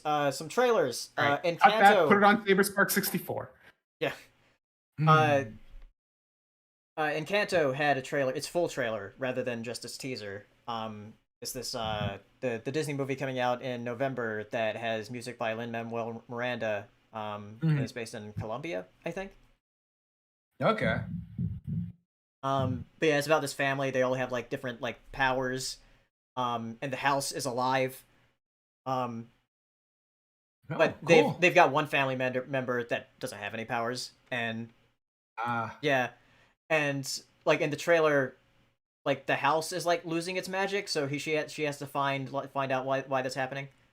But it looks cute. I watch every Disney movie, so I'll go see it on when it comes out like around Thanksgiving. Okay, cool. But should be fun. The next trailer, Peacemaker, John Cena as Peacemaker. We got the that came out. No, we got the teaser. The teaser like clip for it. It was just a clip. It wasn't like a trailer. Peacemaker. But that's coming out next year. All right, let me see. Yeah, and it has him like going to the restaurant with the people that were in the office during Suicide Squad. Oh, nice. Or the Suicide Squad. Okay. And they're making fun of him for like his costume, and he's like all serious about it. And he also has like an eagle in the back of his car. Okay, I'm watching it. That's funny. Yeah, it'll be interesting. I've never really watched any of the DC shows, but I think this is the first one that's going to be like actually based on one of the movies, right? Right. I believe so. Okay, most of their live action shows, though, DC's live action shows have been doing a lot of crossover stuff recently, where they're bringing in stuff from the movies. Like they had like the Justice League, the Snyder Justice League Flash meet the Flash from the TV show. So that was cool, and like it was a little cameo thing. And then like they've been doing back and forth, and then they're supposed to have like a whole thing with like Michael Keaton as Batman coming back. So that's gonna be interesting. So yeah, like I think this is the first time. Yeah, this is the first time that the show is based off like the movie though. And I know that like the Batman itself, for whenever that comes out, already has like what 2 or 3 spin-off shows in the works. Like oh my god, there's like a Catwoman show. There's a show based off Commissioner Gordon, and then potentially now they want a Penguin show if they can sign Colin Farrell to reprise the role for the show. You would think after the shit show that was the DCEU, they'd be like, maybe we should like wait and make sure that it works before we like go like all in on something. Yeah. Which is in that it's its very own story, nothing to do with the world of the Suicide Squad and Batman v Superman, none of that. They're just like, let's take this director who probably knows what he's doing, is going to make a really good film, and then let's just take everything we can and make sure. I really was hoping that Joker would let them be like, hey, let's be the anti-Marvel. Let's tell a tight, like Marvel's right now being like the comic book industry, right? They're just bloating it with this huge, like massive superhero soap opera. Like DC should have been like, let's just make graphic novel movies. Let's just make 2 hours, one story, self-contained, move on, and just make some fucking bangers for the next. And that's 10 what years. I thought they were going, because they wanted to treat Wonder Woman 2, especially with the continuity, like as its own thing. But they can't decide, and that's the problem. It always feels like there's 10 different people making decisions, where Marvel is just Kevin Feige going, okay, this is the story, and you all go make the movies, but bring it to me and I'll make sure they all connect. And then DC is like how 10 people, everything about Marvel except for the one thing that makes it work, which is like one person calling the shots. Exactly. That's why it's so inconsistent. Like, even if like at the worst Marvel movie, well, okay, maybe not like Thor 2, but like the worst Marvel movie is still somewhat competent and decent, right? Like, it's like, not so great, but like, it wasn't awful. What I do like about the MCU is that like even like later on they made like Thor 2, like Dark World, they made it important. Like they made it important in Endgame and Loki. Because they couldn't handle knowing that they had a bad film under the belt, so they had to make it better in retrospect. Like, okay, but now it's good. So now when you go back and watch it, you'll understand, and then you can go back like and watch it. It was Shang-Chi fucking Iron Man 3. Yeah, Shang-Chi and Iron Man 3. And it's just like, I fucking hated that whole thing in Iron Man 3. And then it's just like, oh, okay, there you go. And then like they had the way like Mandarin handled it. I was like, oh, that's actually good. Yeah, so now it's DC just really needs to hone in what their decisions are. Do you want somewhat of a connected universe, or do you want standalone movies?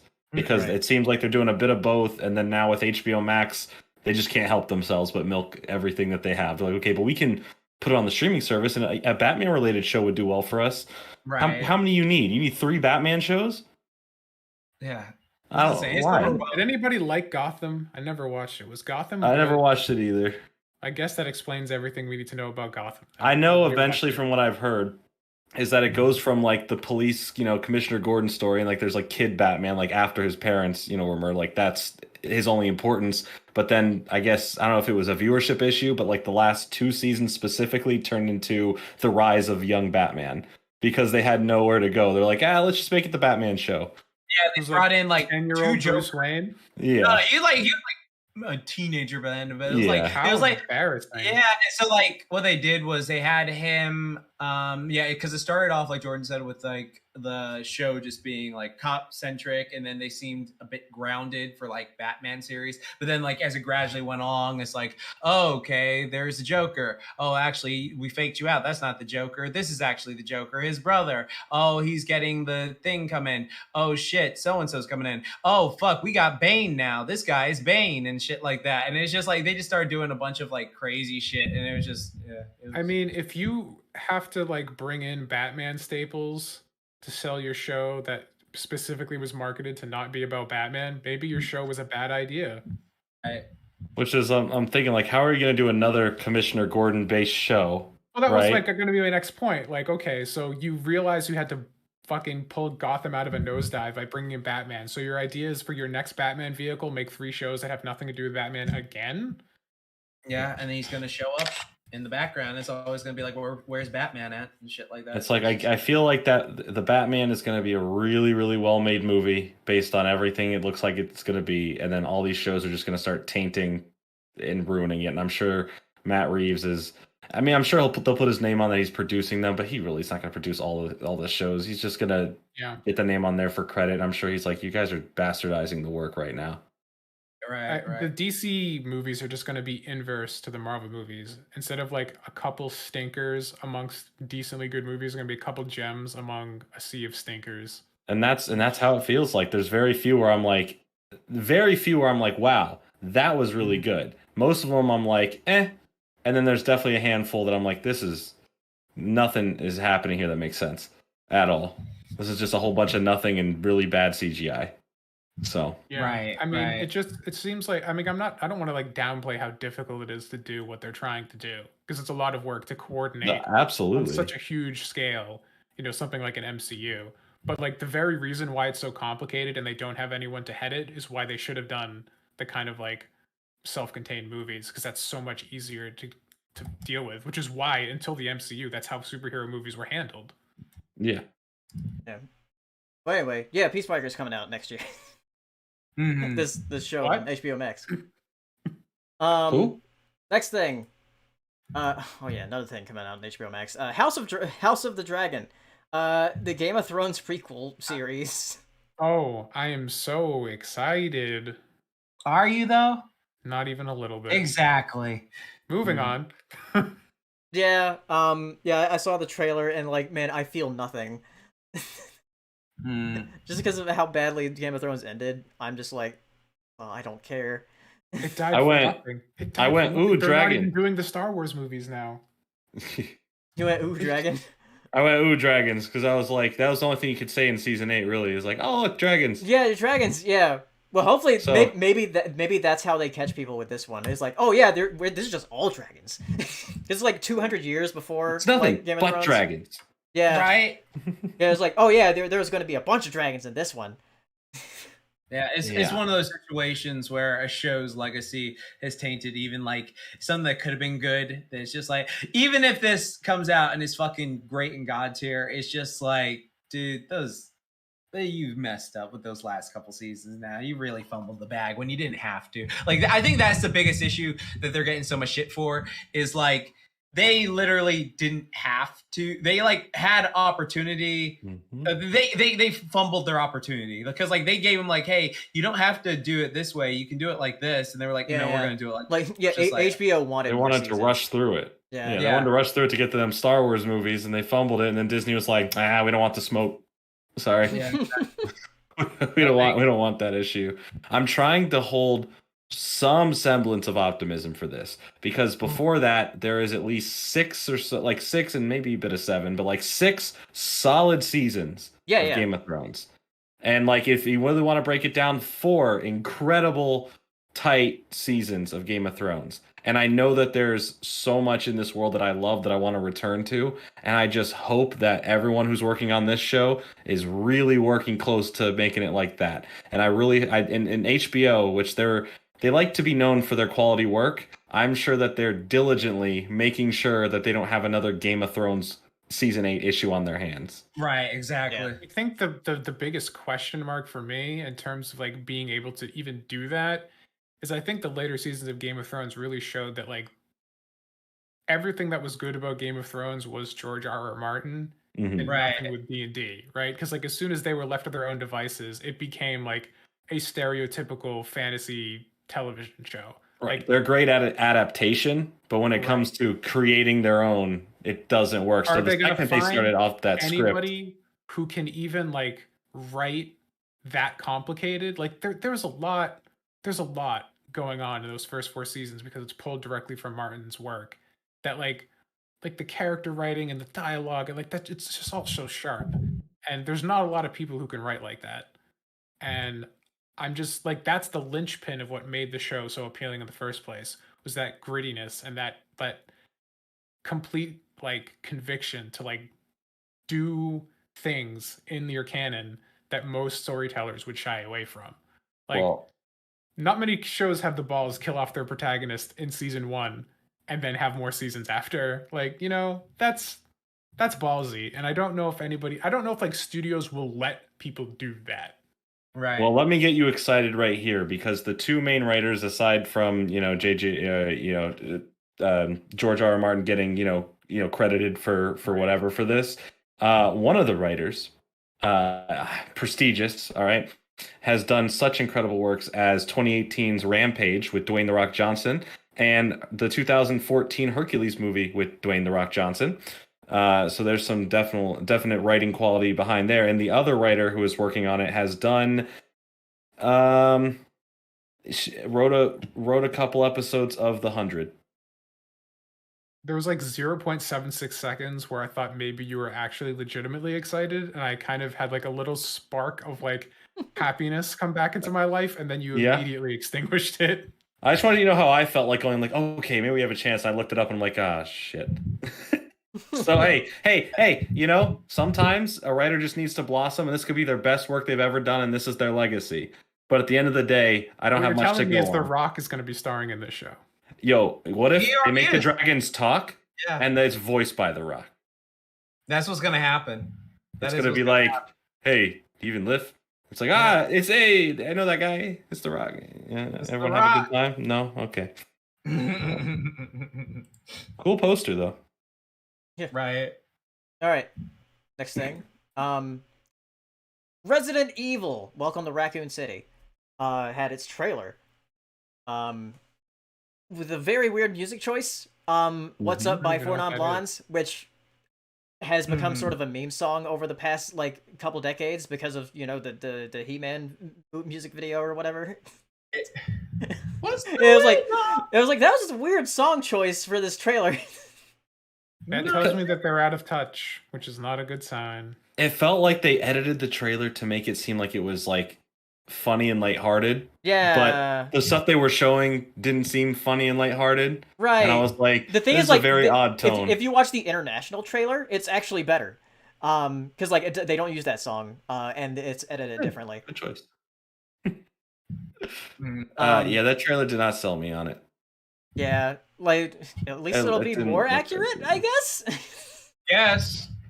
Yeah, I don't know. There's something about like I like how they copied that like very important shot of the zombie turning around to a T. Like that, I was like, okay, that looked really good. I want more of that. Yeah, but everything else, yeah, me like the trailer, on the mirror. Do you see that shot of the mirror? Is like itchy, tasty. Yeah, it just everything else in that trailer. Just to me, I was like, I feel like I've seen this before. I've done this before. And I don't see any reason that's pulling me to. And I'm a Resident Evil fan. Like I just bought this literally this weekend. I don't need an Xbox 360, but I bought the red Xbox Resident Evil 5 edition.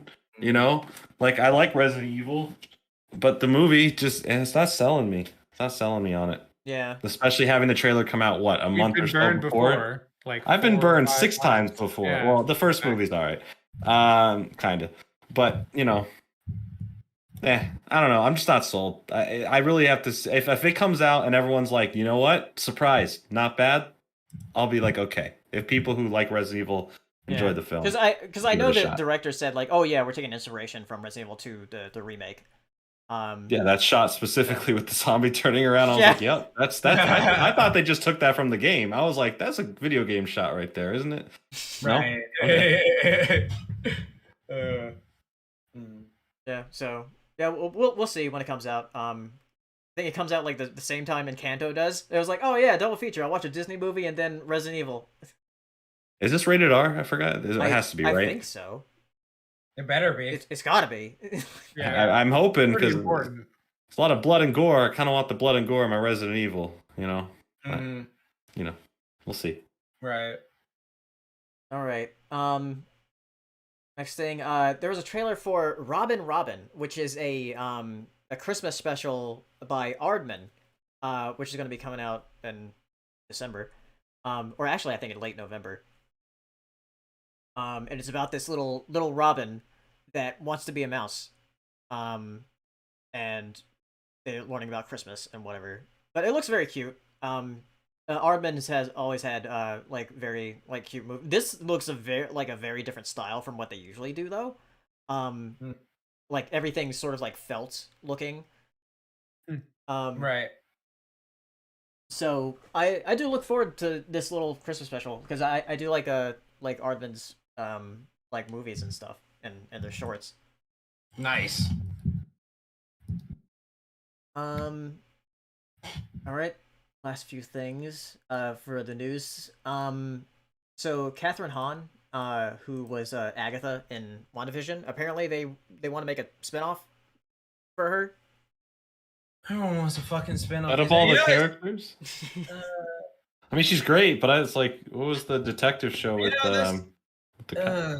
yeah, like you're this is honestly, this is just like I know we've talked about it before, but it's like I really like cake, but if you fed me cake for every meal every day and you kept shoving it in my face, I'm like, all right, I'm good now. It's just like, oh, you really like WandaVision, right? Well, here's some more stuff for you. So it's like, but I'm full. I had a good cake. No, you're gonna eat this shit. All cake, but cheesecake. Yeah, and it's just like, it's just like you have to eat this shit or you won't understand this. And it's just like, oh, for fuck's sake. It's just. Can I just skip it all and watch the final episode? Comics. It's just comics. It's just comics. It's just comics are like, yeah. Because like with what Spider-Man and Doctor Strange are going to be doing is like, oh yeah, these are like off the wall comic book plot lines now. Exactly. Yeah. So Exactly. Which has me excited and also terrified, but mostly Yeah. excited. I want to see how weird it's gonna get. yeah, Right. Until it gets too weird, where everyone's like, I'm out. I don't know what's happening anymore. I want to see all that like old crowd that go with like their kids and their kids are like, yeah, I'll see Iron Man. I understand what's going on. There's a bad guy, and they're going, try explaining the multiverse to your grandpa. Yeah, see what happens. exactly. Okay, so now there's Old Jack 17 Kirby. Spider-Men, all right? There's Yeah. 17 of them. And this one used to know this Venom, but not that Venom from this universe, but that Venom was at this guy. And that Spider-Man knows Doctor Strange, but that Doctor Strange is Mephisto. Don't tell anyone. And then this one, who's Mephisto? All right, so now there's this story. It's like, it just keeps going. There's too much now, like, to explain. So, Right. but it's fun. I'm having fun. Yeah, I'm having fun with it too. It's just well, the good thing about it too is it doesn't release every episode at once. It's more like just a week thing. Because like if it was like, hey, all of this is out right now, watch it all. I just like, fuck guys, you know, just like just be annoying or stuff like that. Just all right. Next thing. So yeah, I mentioned this with the Addams Family too. Hotel Transylvania 4, it was delayed to January. Oh wow. Yeah. Because Prime Video like bought the rights to distribute it on Amazon Prime rather than having it in theaters. And it was funny because like there were people on Twitter that were like literally anticipating it releasing on the 1st, but they didn't say anything about delaying it. There was no news. Like from like I think from like Sony or Prime Video. Like Prime Video was like supposed to announce a release date or something, but they never did. So you got a lot of upset parents and kids on October 1st that were looking forward to Hotel Transylvania 4. They were like, my kid was like looking forward to this. Explain yourself, Amazon. It's never too late to teach your children about the disappointments inherent to the world.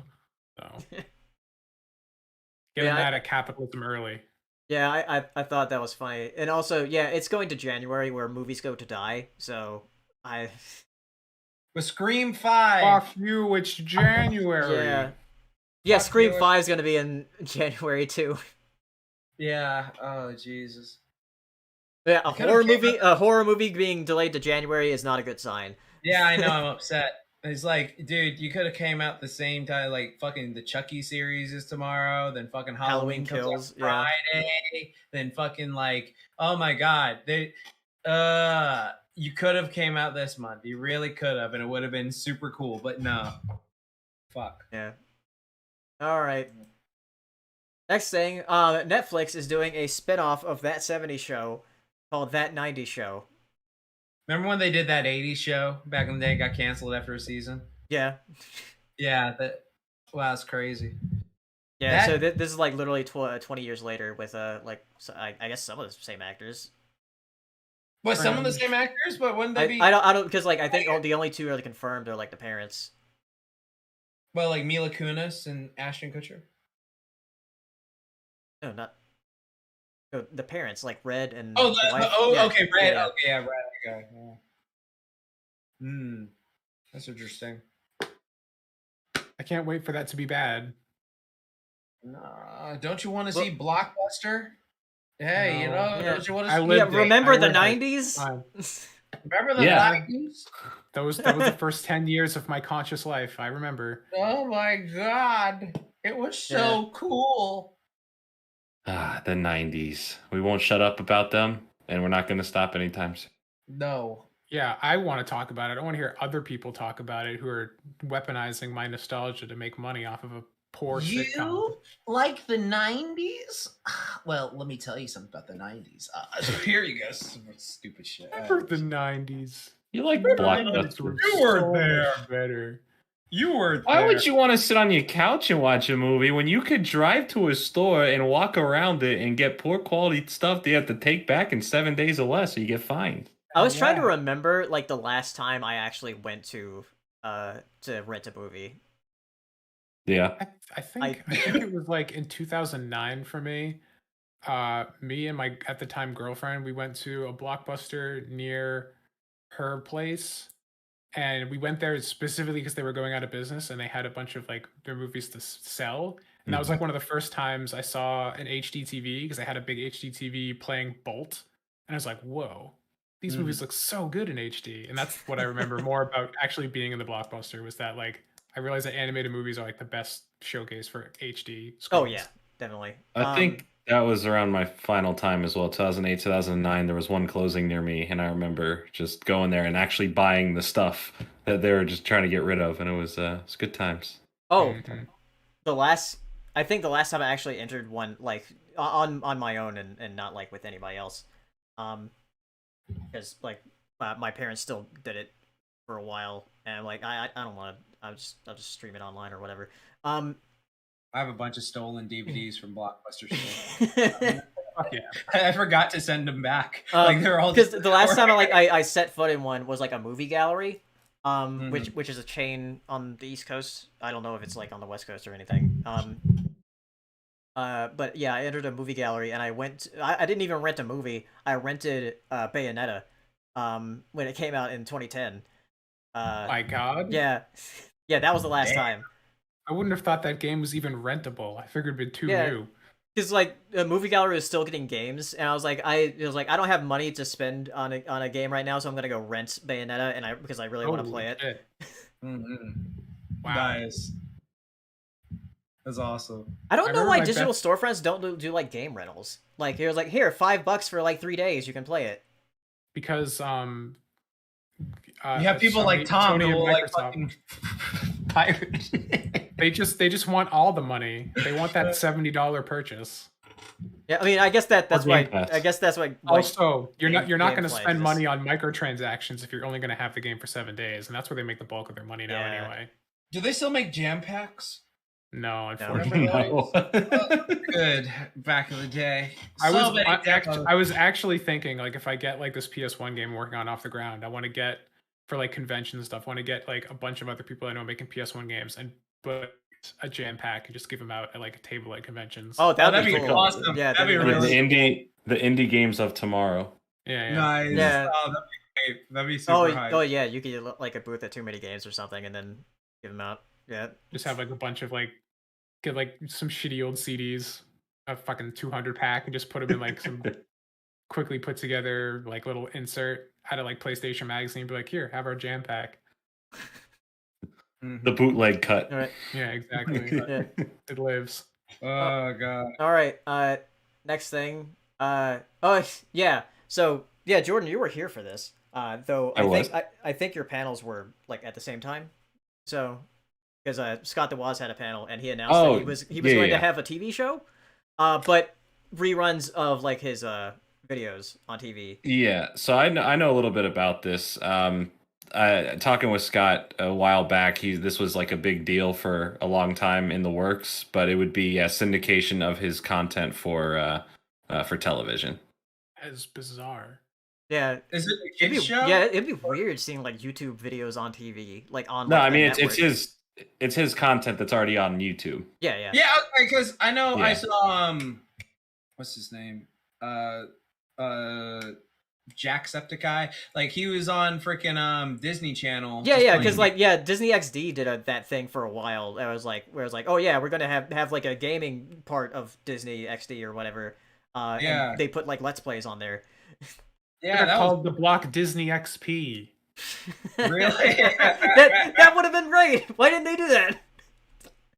Disney XP. Yeah, so he's not. As of right now, he's not like making a show. So if anyone thinks he's making a show for television, it's just his videos being syndicated on TV, and I'm sure he'll talk more about it. It's not like the annoying orange TV show that was on Cartoon Network. Yeah, it's not something that's under the control of the network that they're forcing him to like make his videos a certain way, and it's not him changing his videos or how he is to fit a TV format.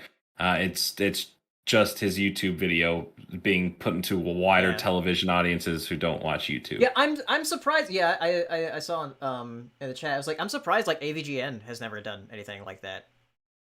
Right. I mean, I'm sure he may have been approached, several times, or there probably was Because talks AV about it Chen at says some the point. fuck word all the time. Yeah, he does say the fuck word all the time. Fuck nuggets. Yeah, Scott DeWaz is definitely more like TV friendly, I guess, because like he censors. Yeah, like, he all the censors swears. out. Yeah. He censors his stuff. Okay, that's good. Yeah, I'm working on a collab with him, so we shot a skit at there. He's doing some big stuff, so I'm really happy for him. I think it's a cool announcement. I mean, not every day that one of our own, like a YouTuber, gets a big deal like this. So I think I think a lot of people just kind of see it and be like, why? Oh, why this or that? It's like, hey, you know what? The man worked hard. Yeah. Yeah, I'm just wondering like what kind of network it's going to be on. Like, I don't think he disclosed it, right? Yeah. He said like he can't say what it is.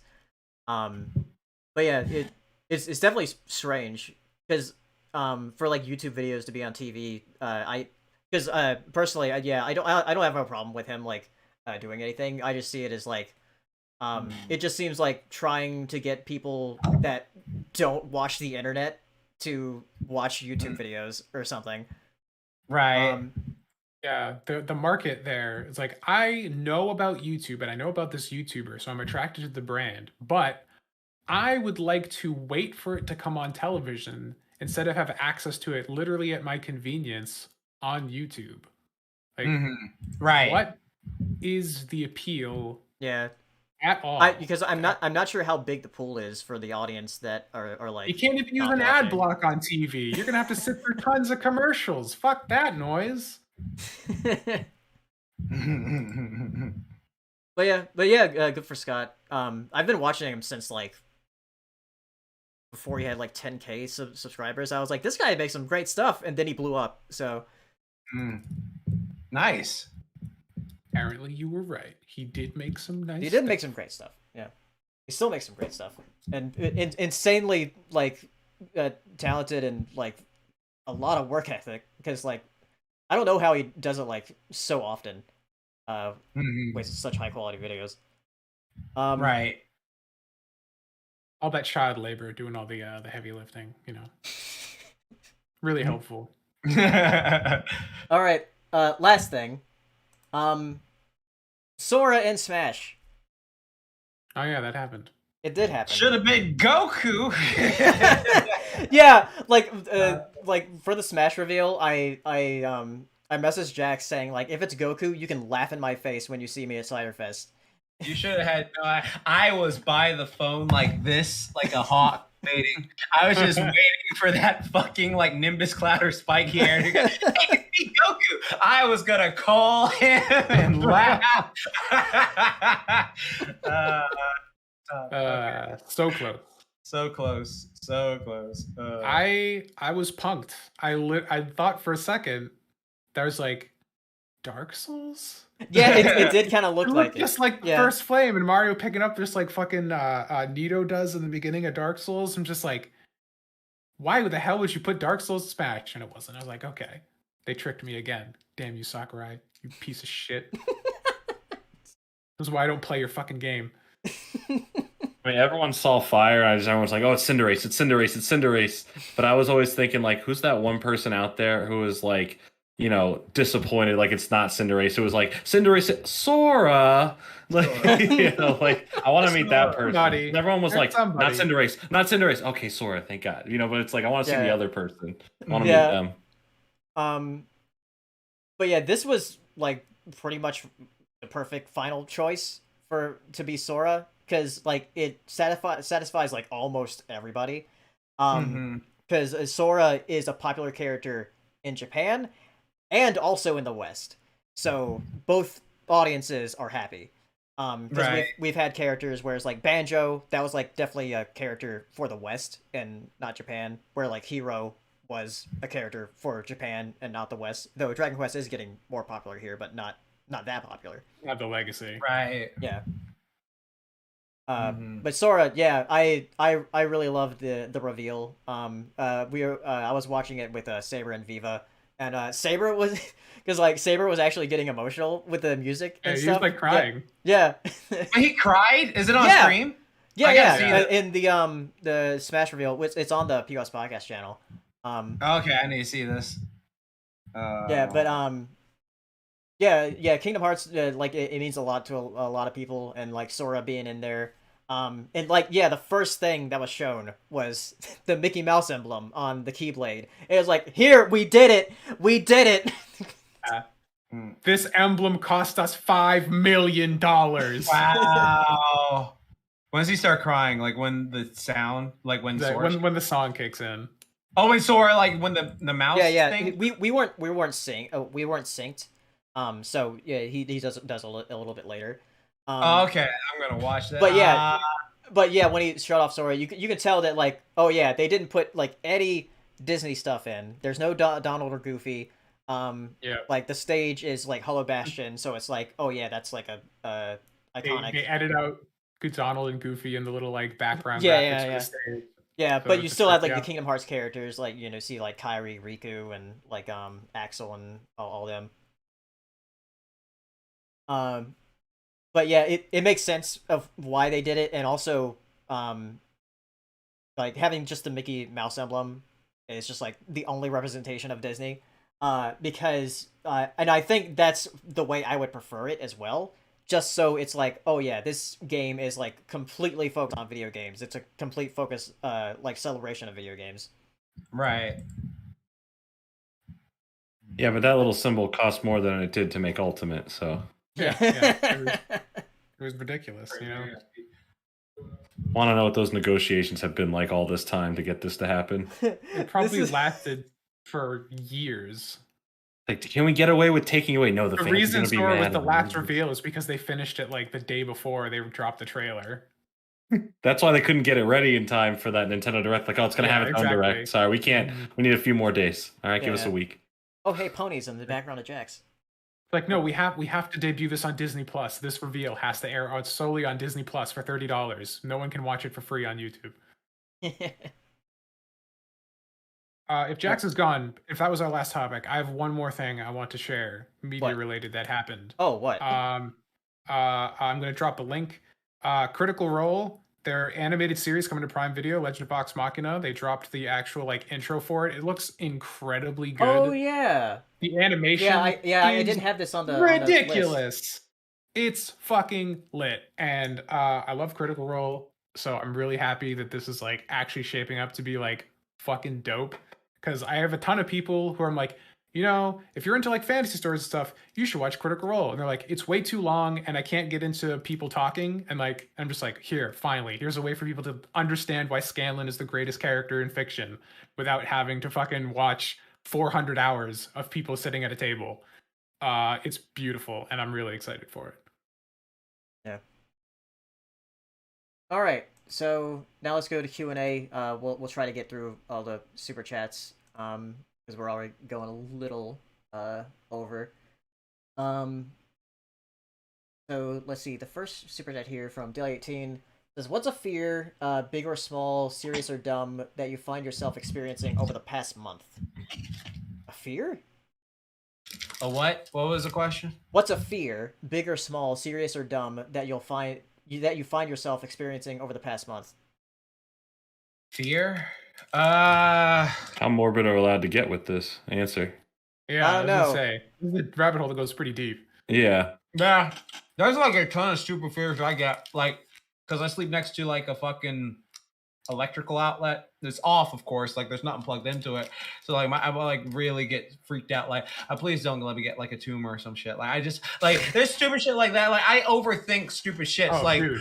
Yeah. Oh my god. Like, am I being on the computer too much? Is it gonna give me like eye cancer or something like that? Like one of my work. It's just like there's stupid shit like that I'll just go down a rabbit hole and I have to start breathing and be like, no. So it's just like, yeah. Also, grapes. I don't want any grapes near me because I'm allergic. Okay, I was about to say, is there a reason? But yeah, it'll make my skin all puffy and shit. So yeah. I have a fear of people who like me not liking me anymore. Dude, I have that same fear. Yeah, because like I've been like overthinking it in my head of like I won't get like too specific, but like when I see someone again, I'm so afraid of like. Bailey, you're mentioning a valid thing because I saw this video that kind of fucked up my day where it's just like, you ever have that friend who's like, they only message you because they're bored. Like they're like, they'll always hang with you, they'll always see you, but like, they're not excited to. It's just like you're there and you'll fill the space. And I'm just like, Mike.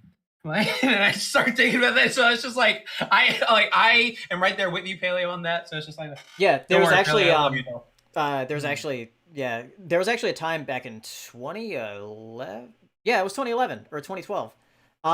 Where I had a friend right as I was getting into the brony stuff. I had a friend breakup. It was weird. Mm-hmm. Yeah. No.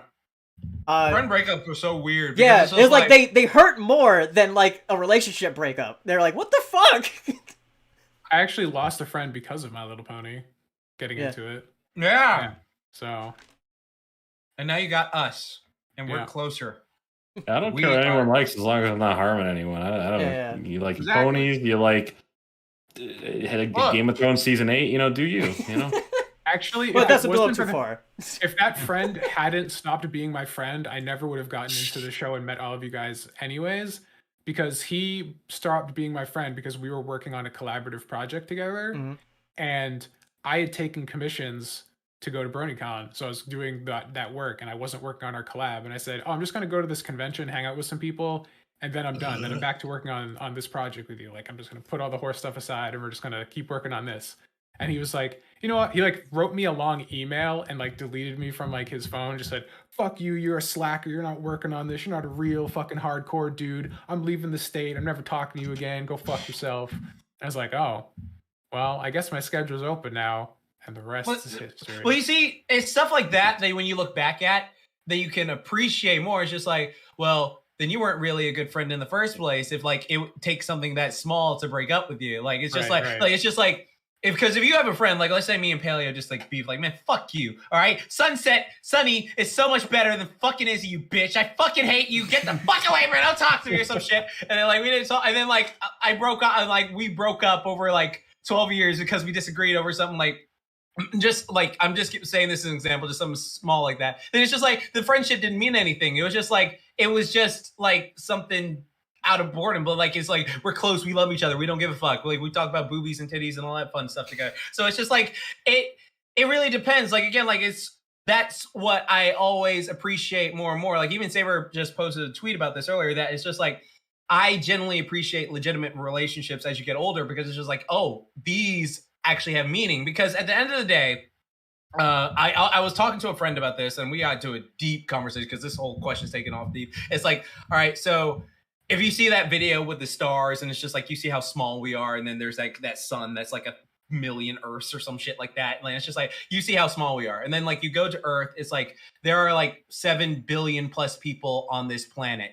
All right, not all of them are going to like you, and you're not going to like all those people. But as it happens, you meet a lot of people, and then through your life, you start to like wean off, like, okay, you're just kind of an asshole or whatever, you weren't good for me. But then you find this nest of people who genuinely care about you, and they want to be in your life. They encourage your life. They make your life better by being in it. They enhance it. And so it's just like, yeah, I had this little nest of people. So it's just like, oh, if you're a piece of shit to me, oh, well, I have my nest of people who genuinely love and care about me. We're all pieces of shits here. It's a POS podcast. Exactly. We're pieces of shit, and we know it. That's the difference. We all acknowledge it, but we love each other. We're like some big glob, like that fucking, you remember that game with the squirrel, and he fought the big ass shit at the end? And I'm like the quarantine, and you're like the eyes. Yeah, there you go. Yeah, that shit. So that's the important thing. It's just like finding people, because like there's just so much shit where it's just like, I'm so indifferent to you. I don't care. You're not part of my circle. You know, shit like that. It's just like you meet people you vibe with, and you vibe with them. But yeah, like that whole thing of if like because I've had those friend breakups where it feels like this really hurts so much because I thought it was something genuine, and it's like, you know what?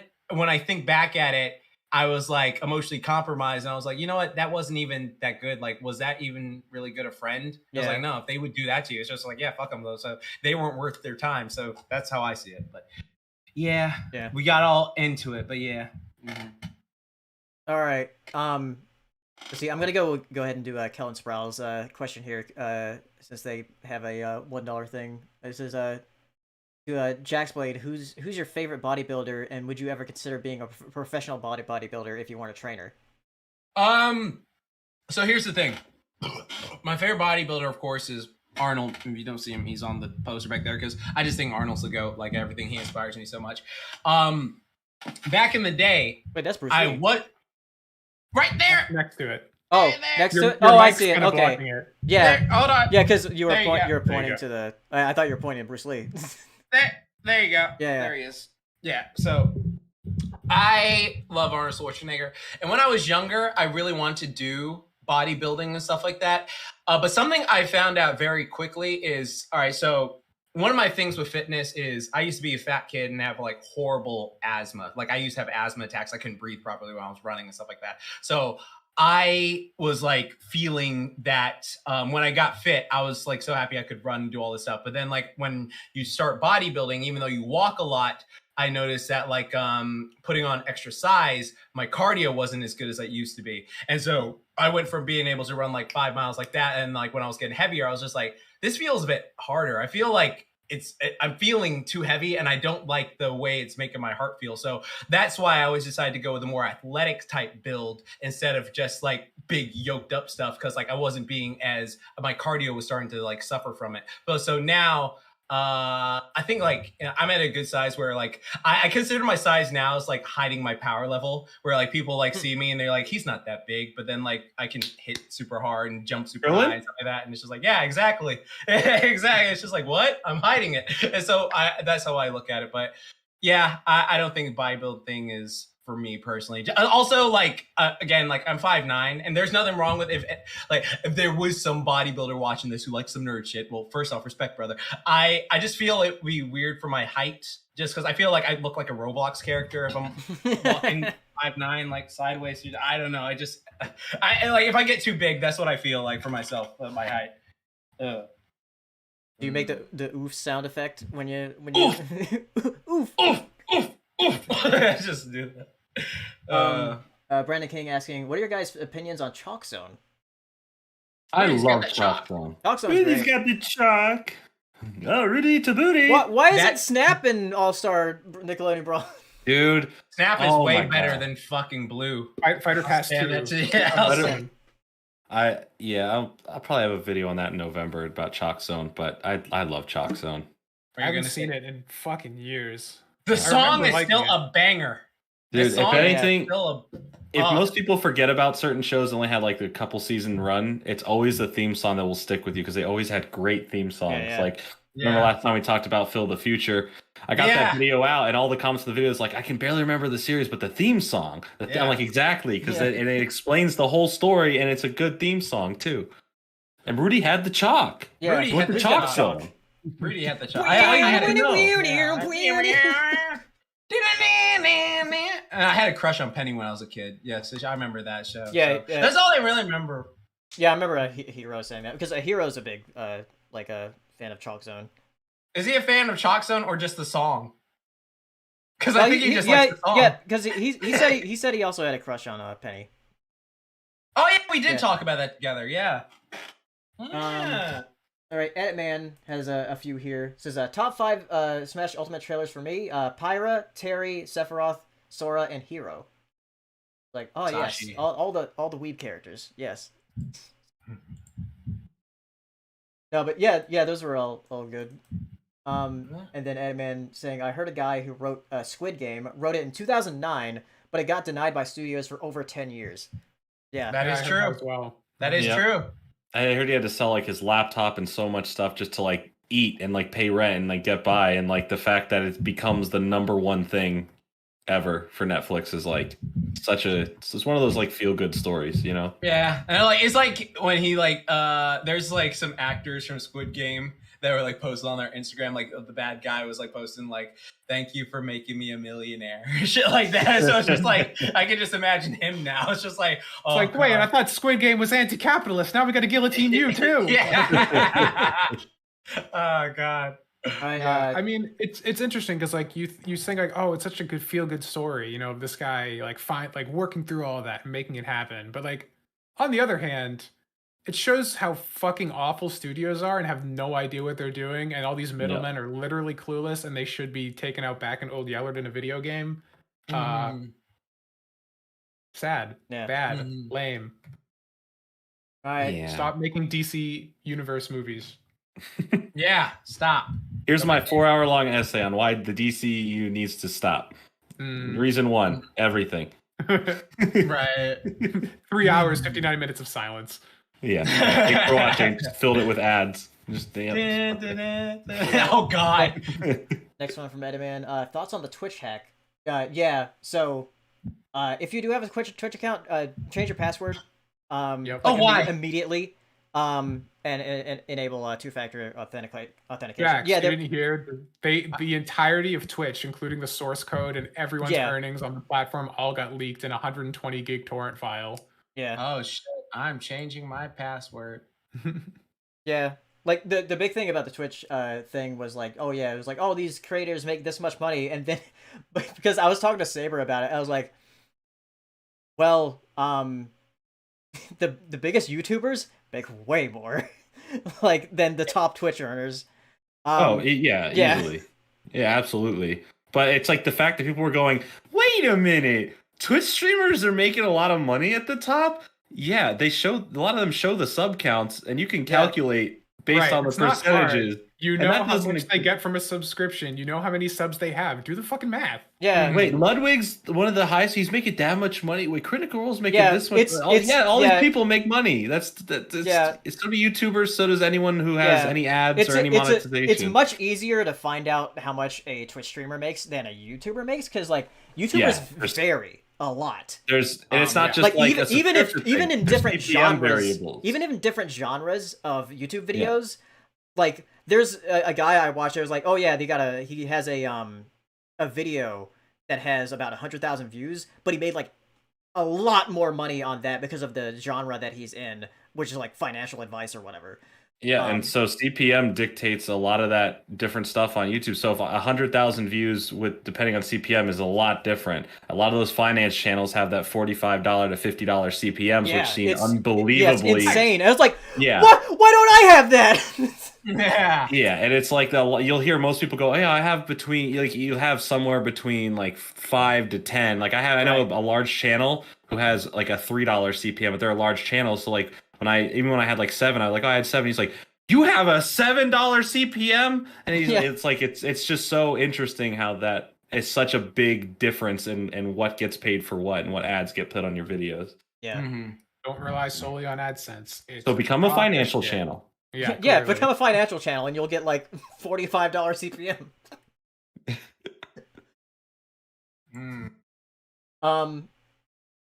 All right, we have a few more from Editman here. It says, thoughts on Randy Pitchford, Borderlands guy, leaving Gearbox to make movies. Would you watch them? I don't know if I'd watch his movies. I think his company is going to be very happy that he's gone, considering all the scandals he's gotten into. Their PR manager's like, thank finally. Yeah, Randy Pitchford's interesting. I've had my own personal stuff with him in the past, but I'll see the Borderlands movie because I'm a Borderlands fan. Outside of that, I don't know. I think he's just moving to the Hollywood space because he did the Borderlands movie and thinks he's a movie maker. Like that's all he's gonna do now. So we'll see how that. He's just a fucking creep, and that's where creeps thrive. That's their natural habitat is Hollywood. Unfortunately. All right, a couple more from Ediman. What expectation do you have with Metroid Prime 4 since Dread was fantastic to you guys? I want it to be great. I want it to be really good. Yes. Yes. I want to get that Prime 1 feeling all over again of just like this magical sense of immersion that just like the world just kind of feels like alive and living and breathing and like I don't know, like going through like the beginning of Talon 4, this is like a weird thing to say about a video game, but like it's almost like you could like taste and smell the atmosphere, like the way that like the mist comes off of a lot of stuff, and like every time you go in like water, there's like condensation that comes onto the visor and stuff, and it just kind of like grounded you in the world, and it just felt so real, especially at the time when that was like peak visuals too. So like I kind of want that again. Like, it's not going to be a visual tour de force because it's the fucking Switch, Yeah. But like, just like paying attention to minor details and just take everything that worked with Prime 1 and bring it forward. Because I liked Prime 2, but not as much. And then I haven't finished Prime 3 yet because I lost my Wiimote and I have it on, like on the trilogy pack. So I don't know. Prime 1 is like such a magical game. And like it seems like almost impossible to capture that again just because it was such a bold departure that somehow like stuck the landing perfectly. Right. But like if you can even capture like a fraction of that, that's all I'm asking for. Yeah. I just want Prime in general. Like I want that feeling. I love the Prime games. And I really hope we get that remastered trilogy so I can go through them again. Yeah, then, that's what I'm thinking they're going to do is like Prime Trilogy next year, and then the year after will be Prime 4. Yeah, it's no secret that trilogy has been worked on, and it's been ready to go for quite some time, unless there's that extra step where they went and did a lot more to the first game specifically to like age it up a little bit. Yeah, because I've heard about that about like how they were like remaking it like visually. Yeah, they want to do the Mass Effect Legendary Edition thing where they go back and they do a lot of tweaking to the first game to make it a little bit more, run better and load better. That'll be cool, but I don't even know if it needs it. I replayed Prime 1. Like Prime 1 looks really good. Ago. It's like one of the best looking GameCube games. It's fucking solid as shit. Like it's so good. God damn it! Now I want to play Metroid Prime again. Yeah. I have my trilogy over there, but then I have to bring out my Wii U. Yeah, same. Put it on the Switch, god damn it. Yeah, I'm gonna hold off. I want to hold off so when they inevitably drop Prime Trilogy on Switch, I can day one get it and be like, yep. Yeah. Right. It's great. I play it on my big ass fucking TV at a quarter the resolution the TV actually is because it's a Switch, but Yeah. Then I'll just pirate it, because it'll run flawlessly on the Switch emulator and run it. Right. Hey man, asking one fact about Resident Evil, Welcome to Raccoon City. The director Johannes Roberts made The Strangers Pray at Night and 47 Meters Down Uncaged. Both bad films. Well, true. Cool. Yeah, I was gonna say 47 Meters Down Uncaged. Oh, it's the sequel. Because I like 47 Meters Down. That's a fun shark film. All right, 2 more super chats here, and then we'll end it because like we're already going long. Brandon King says if Goku gets into next Nick All Stars Brawl because Kai aired on Nickelodeon. Yeah, it was.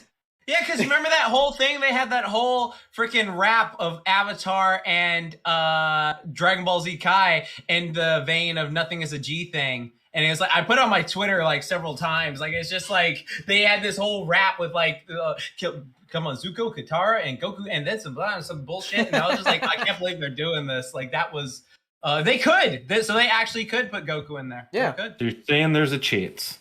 Yes, there's a chance. There's a chance for Goku and Nickelodeon All Stars Brawl.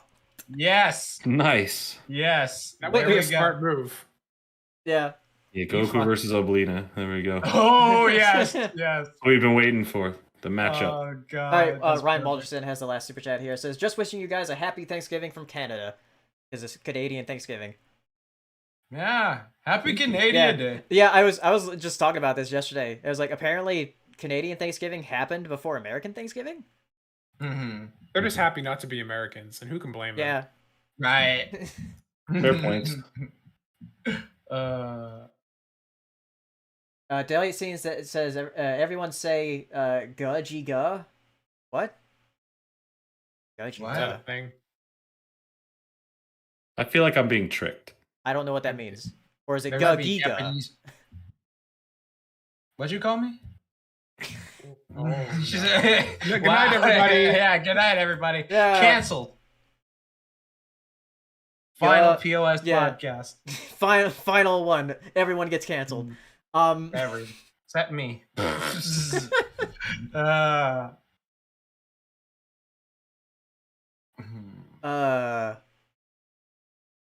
Gug or ya. What does that mean? I don't know. I feel really stupid right now. Yeah, I don't know what that means. Downright, I'm just offended. Yeah. Yeah, exactly. I'm offended you think I'm this smart to understand this. Oh god. Listen, one thing I've learned from streaming or making content, if the chat says, hey, say this, I probably shouldn't say it.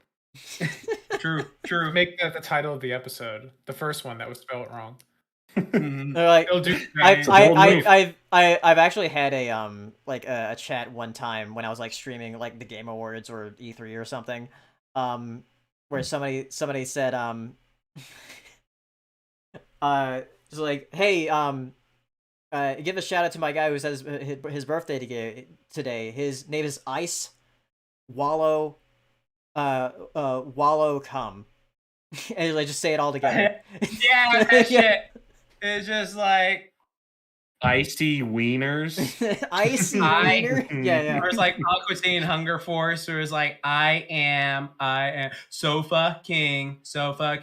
We Todd Ed, and then I say it fast. I am Sofa King. It's just like all right. Yeah. So anyway, thanks for coming out to the podcast. Next podcast is going to be on a Tuesday, so that will be the 26th. The 26th of October will be the next podcast after we get back from Ponyville Cider Fest. So we'll all see you then. Bye, everybody. bye. Goodbye. See you next